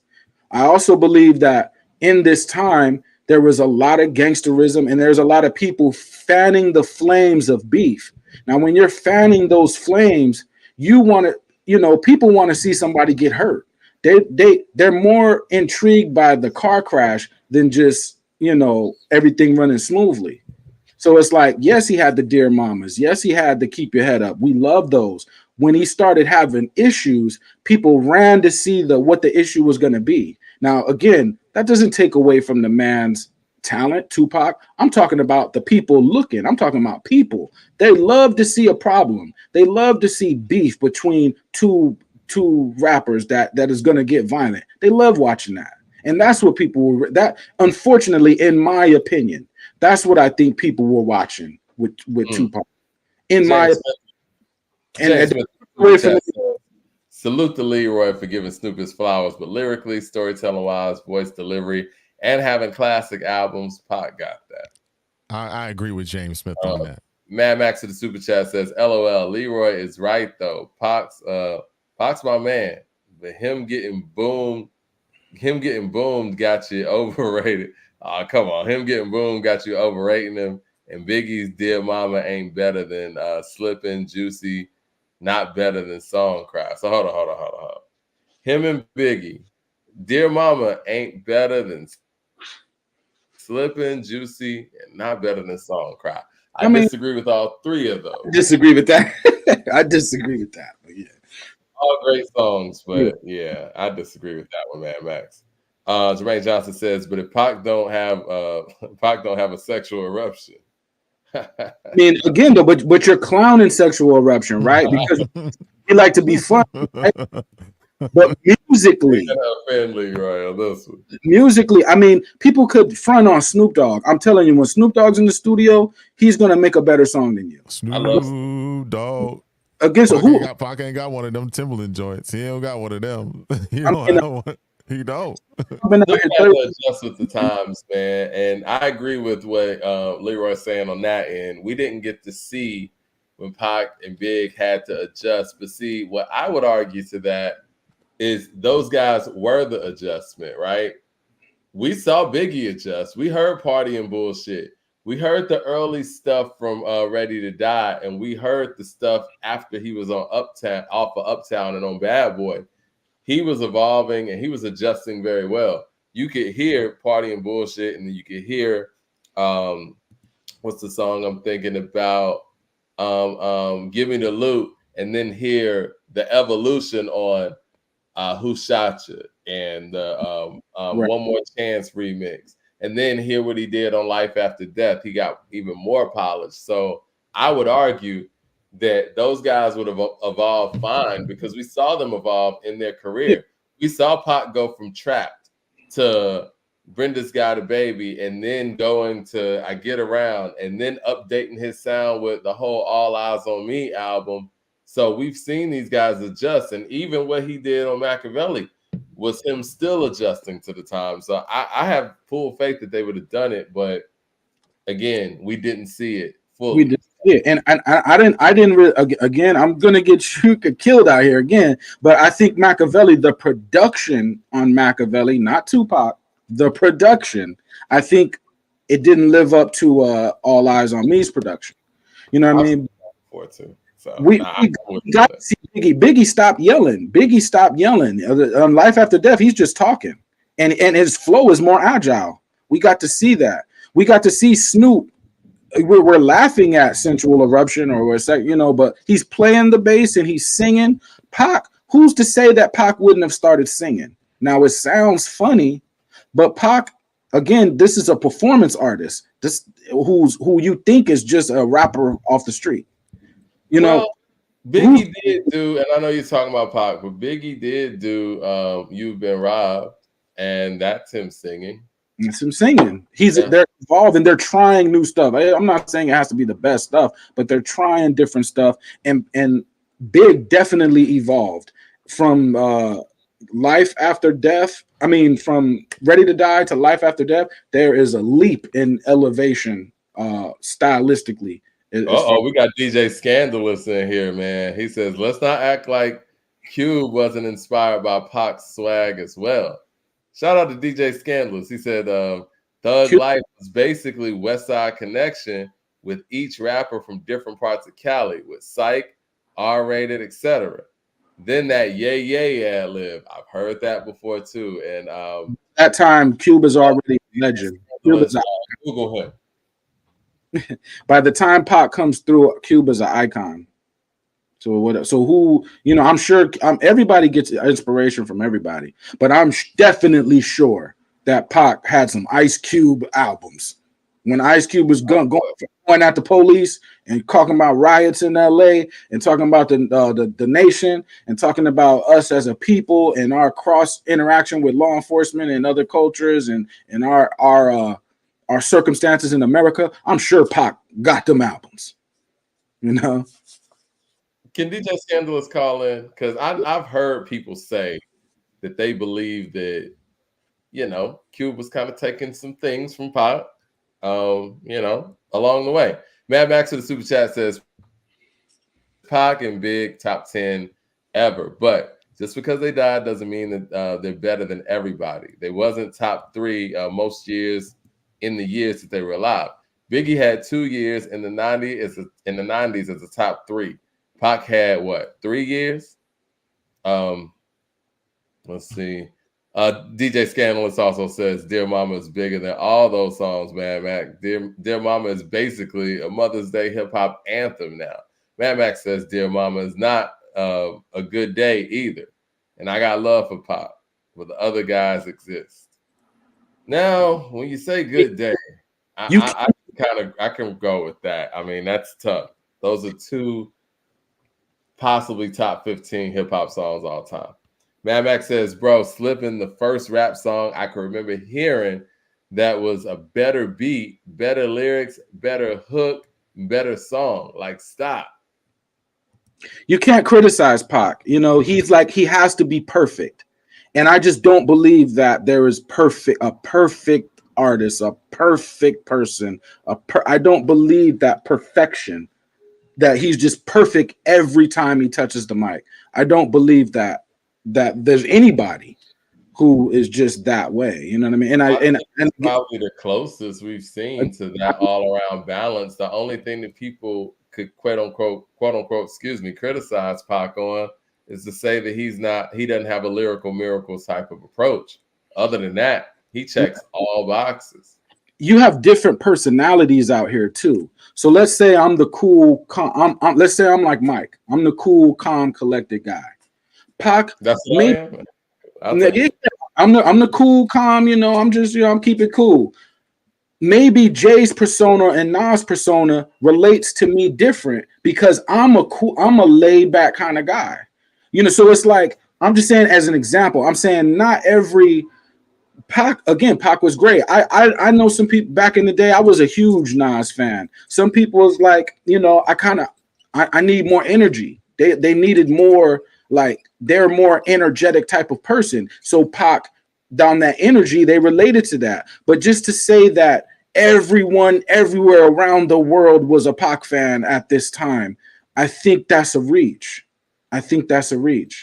because I was outside and I could tell you there are people like, nah, I fuck with Cube. Oh no, I fuck with Snoop. I fuck with Quick. I fuck with, there was different things going on. It wasn't just, I mess with Nas. So it's like, yes, he was super great, but just across the board, cleaning everybody off the board. I don't think there's nobody that's doing that. Nobody that did that. DJ Scandal says, nah, Pac was mad reckless. He made mistakes. Outlaws ruined a lot of tracks, and the remixes ruined a lot of songs as well. But he made the most balanced rapper. But he was the most balanced rapper out. Pac had different lanes. True. But what great artist can't go in different directions? I think he's a different level. Now again, I recognize we're talking about Pac, so we're not going to act like he couldn't do these things. But I'm saying, Jabe can go in a different direction. Scarface can go in a different direction. Snoop can go in a different direction. There were a lot of people. Cube can go in a different direction. You don't think that I Get Around is a different direction than Brenda's Got a Baby? No, it is. But how many of y'all was calling Pac the GOAT when he dropped I Got Around? Did y'all really call him the GOAT when he dropped I Get Around? Because I don't remember that. But I don't remember this GOAT conversation. Now, years later, decades later, I'm hearing the GOAT conversation. When Pac is doing Brenda that has a baby, I don't remember the GOAT conversation. Hold on for 1 second. We got another call on the line. Who's calling in? We got E. Hey, what's good, man? It's LP. How's it going, y'all? LP's in the building. What's good, LP? What's going on, good brother? to hear from you. Chilling. I'm driving to the gym, so I'll make this quick. My boy LeRoy is smoking rocks. All right. Straight out of Vallejo. Bro, this is insane, man. Hey, much love to you, though, bro. Fucking with you, man. But you tripping, man. You tripping, man. What the hell you talking about, bro? I can't take this shit, man. Yo. You from Vallejo? What happened? No, I'm in San Jose. Oh, San Jose, man. What's up? Yeah, chilling, man. What the fuck are you talking about, man? I'm trying to make sense of this shit.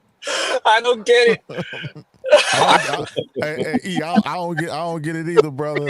You've been too quiet. You've been too quiet. It's bugging me too, man. We need somebody to speak up. Mike's being too cordial. He's being too nice, man. LeRoy, I'm trying to make sense of this, man. What's going on, bro? I remember people being like, Snoop is fire. I remember people being like, Ice Cube death certificate is fire. I don't remember them being like, oh man, I gotta go get I Get Around when death certificate drops. I don't remember that. Well, because it didn't come out yet. DJ Scandalous said when Me Against the World dropped, then that's when he had it. When you had those DVDs, I think when the interview from Clinton Max, you know what I'm saying? And when he was being followed by MTV and All Eyes on Me was about to come out, he ran shit. It is what it is. That year, I think Bone Thugs. When I went outside, everybody was like, "Boom, boom, boom, boom." What you wanna do? But everyone came into a melodic when Me Against the World dropped. Time out. You're not gonna rewrite history. Only Bone was doing that. No. The rest of the game wasn't doing that. Bone was doing that. Bone had their lane. They were successful at Crossroads. But that was their thing. Pac was still running shit. Crossroads might have been the biggest song in '95. It could have been. On gin and juice, laid back with my mind on my money and my money on that's what I was hearing. You know what I mean? Now, go ahead. Yeah, the thing is that Pac was going platinum. Of course, he was going platinum while they were out. Then when he goes to prison. He drops the #1 album while he's in prison. Then he runs all of '96. He drops he drops All Eyes on Me on the top of the year. He dies, and then he drops another classic a week after he dies. But that's not '92 2, 3, 4, 5. That's 96. That could be late 95, or because we started. Well, that came out in 95, but even the Strictly for My, that came out in 94. That was going platinum. Then on top of that, if you just put 96 together, if you just put 95 through 96, right. Snoop hasn't done anything in the past 25 years that's better than that drop in those 2 years of Pac's life. So if by your standard of longevity, so are we saying that Eminem is better than Pac because Eminem just dropped mad music? Did Ice Cube and Snoop Dogg sell millions of records? Yeah. While Pac was alive? Yeah. Before. You know how many artists? Stop other people. Platinum artists were outside? Like a lot of platinum everywhere. Platinum here. Yeah, but no, I got you. But your argument is that they were going platinum while he wasn't, as if he wasn't actually going platinum while they were going platinum. See, the thing is that by the time the issue is that Cube had a strong 2 years where he was running things coming off of NWA, right? Then Snoop came in and completely overshadowed him. Then Pac comes in and he overshadows them. Then Snoop drops a dud. Then he leaves Death Row, and he never ever drops anything close to his first album. I'll say if that Pac, like Are You Still Down is damn near better than anything that Snoop has dropped after the God. Like I think Are You Still Down is better than anything Snoop's dropped in the past 20 years, and that's If Suge and Pac, and some people think they didn't get along sometimes, but if Suge says, you know what, I'm not going to help you promote your album, Pac, do you think Pac still sells all them albums? You think this is about promotion? I think the reason Doggy Style sells a lot is because a lot of promotion was put behind it, and I think when Suge says, you know what, Snoop, I'm not promoting your records no more, and people say it's a dud, I think they don't understand money goes into these records. And I think what changed the elements with Snoop, you're on your own. I think what changed things for Snoop in his sophomore effort was Dre was no longer there. Snoop didn't know how to make an album without Dre at that point in his career, and he off that murder trial. That takes a lot out of somebody, I would imagine. You know what I mean? And plus LeRoy, he went platinum. Right, but we pick and choose when we want to make platinum arguments, because either we're going to make platinum means dominant argument, or we're going to go a different route. Well, if we're going to stand on record sales, then we got to stand on that as it is. And Pac was not the only platinum selling artist. Now, yes, there was a point where he starts peaking, but if we're talking about NWA, when Ice Cube comes out, you're going at the police until Ice Cube cools off by the time Friday comes out, that's a hell of a run. And that's a lot of millions of records, my dude. P. Nitty with the super chat says LeRoy's right. Pac wasn't the GOAT when he was alive. To be fair, there really wasn't even a GOAT conversation like that during that time. I mean, we're really talking about the inception of hip hop. So you go back and you can start a GOAT conversation. Even going back to the Suge thing, the man was going platinum before Suge. If Suge goes to prison, he stays alive. Right. At the peak, he's going to keep on going platinum. I mean, that's just, there's no data that says that it would be otherwise than that. So Pac doesn't go platinum, though. That was never my argument. But you're saying that if Suge doesn't promo him, that what does he do? He still goes platinum. Right. What do you mean? Like he's Pac? You know what I'm saying? I don't know. If Pac gets out of jail, how do you not know? He did it before. Why would he do it after? Because I don't know. If Pac gets out of jail and Interscope and Death Row were like this. So if Death Row and Interscope says no, we're not touching Pac, and Pac has to figure it out without that machine, I don't know. I'm thinking he's gonna find a way to still sell records. Yeah, I'm not. I don't know. I don't know if he does 5 million on his own without the machine, without Dr. Dre, without Snoop in the Dog Pound, without all them records that Daz collaborated with, without the connections of Los Angeles. in the people that are from Los Angeles who have the connections to these people when Pac comes out, because Pac was more up here in the Bay Area.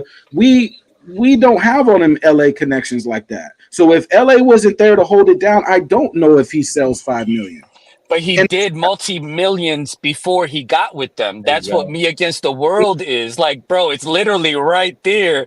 We can't say what he can't do if he did it. So what did it? Bone Thugs did. Bone Thugs didn't sell the movies. But what's that got to do with Pac? Right. Who is not going platinum? What mainstream? Exactly, LeRoy. So why wouldn't the man go platinum after if everybody's going platinum, bro? It's the same ish. Like what? Bro, you can't be like, I don't know if he could go platinum, but everybody's going platinum. So if everyone goes platinum, then it's no need to make the argument. Because everyone in that era, if you're a mainstream rapper, we only have physical copies to sell. So the only way you can buy this album is if you buy it. And every mainstream rapper is going at least gold. And he's a movie star on top of that, so you're not going to right. So LeRoy, how can you think that he wouldn't go platinum, but you're saying that everybody goes platinum and it's easy to go platinum, but somehow we don't know that Pac wouldn't go platinum? You know who didn't go platinum in '96? And just look, I can Google so and see that he went platinum. So I don't even have to argue about whether he went platinum because I could Google it and it'll show me that he went platinum. So it's not an argument about if he went platinum or not, or what I think about platinum. We know the history is he went platinum. So there's no argument. That's a fact he went platinum. We got to ring the bell here, man. We got to wrap up. We got to wrap up. We appreciate you. We appreciate you calling in, man. Yes, sir. Calling on our show Monday, brother. Got we appreciate y'all. it. Yeah. Hey, LeRoy, I love you, bro, but you tripping. But I got y'all. Y'all take it easy. Good night, brother. You can. I will say this though. When I was growing up, KRS-One was always thought of as the greatest, and the GOAT conversation didn't really happen until LL proclaimed himself that with the GOAT album.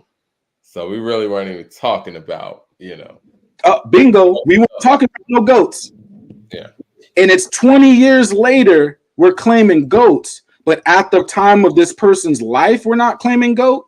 That's a little. Nobody was thinking about any of that. Everybody was kind of just doing their thing. You know what I mean? And at great the time, KRS and LL are the ones that had the longevity. You know what I mean? And so they were getting that seniority, if you will, and they kept going. It was like you had LL on the mainstream level, and you kind of had KRS on an underground level, if you will, the real boom bap hip hop sound.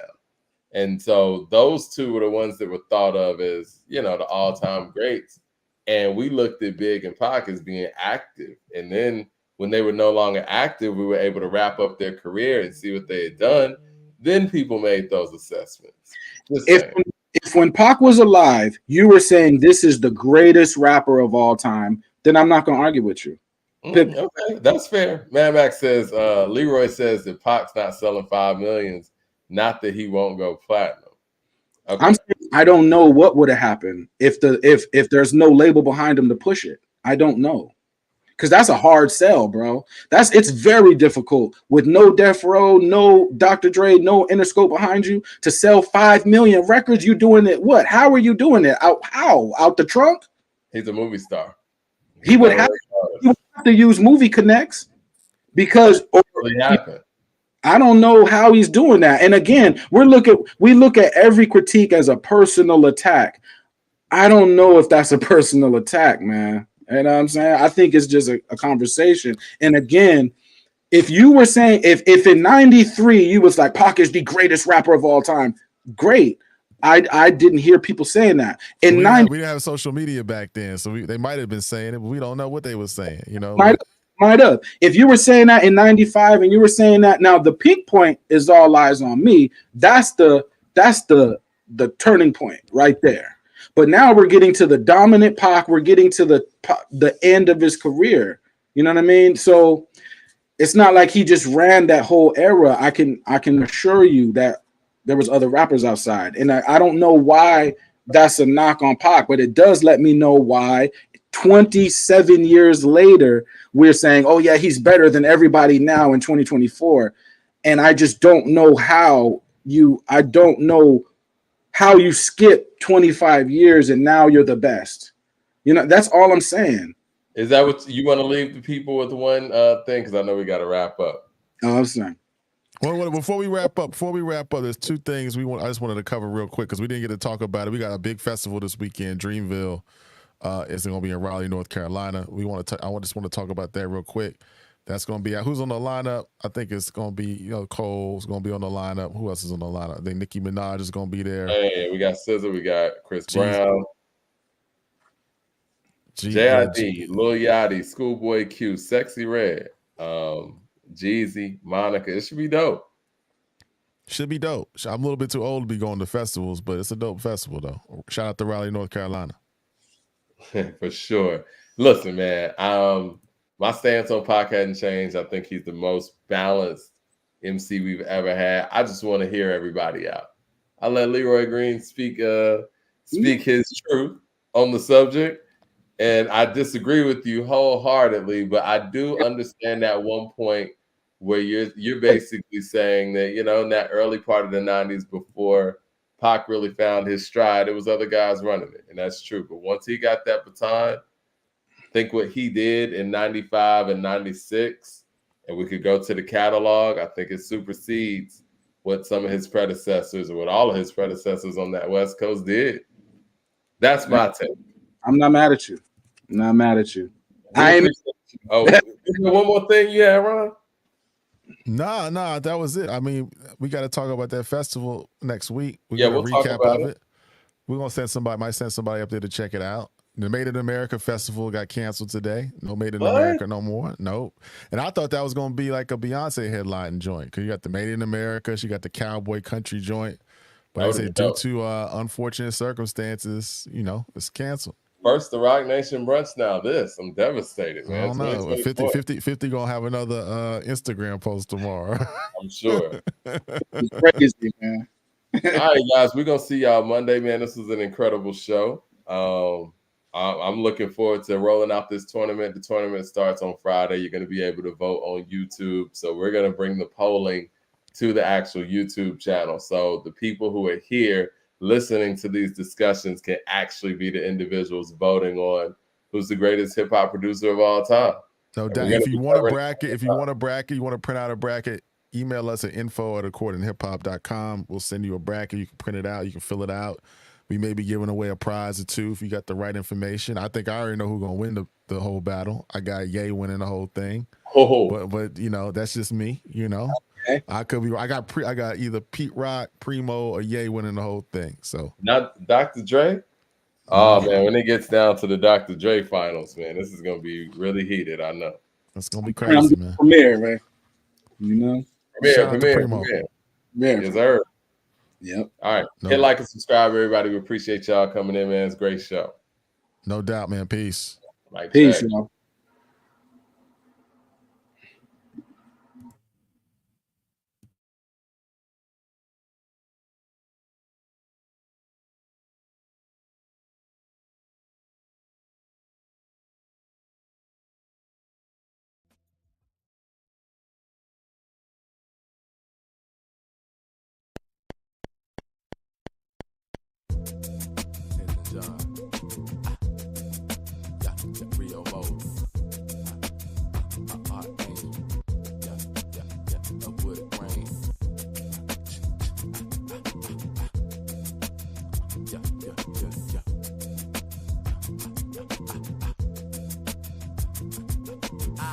In the morning with a big grin on my face. Took off my do-rag so I can brush down the microwave. Tap shorty next to me wearing that micro braids. She was choosing my temple face, so this one is where she lays. Hey, they were on the strap even before we did all the facts. She's taking Decatur, but she lives in my lap. Rap. My nigga Rio had to put the drive on the map. We walking really slow because we got the south on our back. Yeah, my nigga flawless in the cranberry color lack. With that I fit with the matching shoes and the A-town hat. Act up if you wanna, you'll get put down on your back. Getting stumped out by like 8 Air Force Ones with the loosest strap. You ain't even in my race, acting like that you running rap. So, stay in your lane when you speaking up on your tracks. And check out the shades, and Dr. J's. Cause I'm cool as the ice cubes and my pink lemonade, okay? Pink lemonade, matching sauce. And I polo down with a bomb of rocks. And my pearl that ride through because that 9 gets hot. Yeah. Pink lemonade, magic sauce, and I'm polo down with a bomb of Ross. In my pearlette ride through the swats. Where them niggas stay cool because that 9 gets hot. Banana color dick is, ooh, y'all don't hear me. I'm fresher than Bill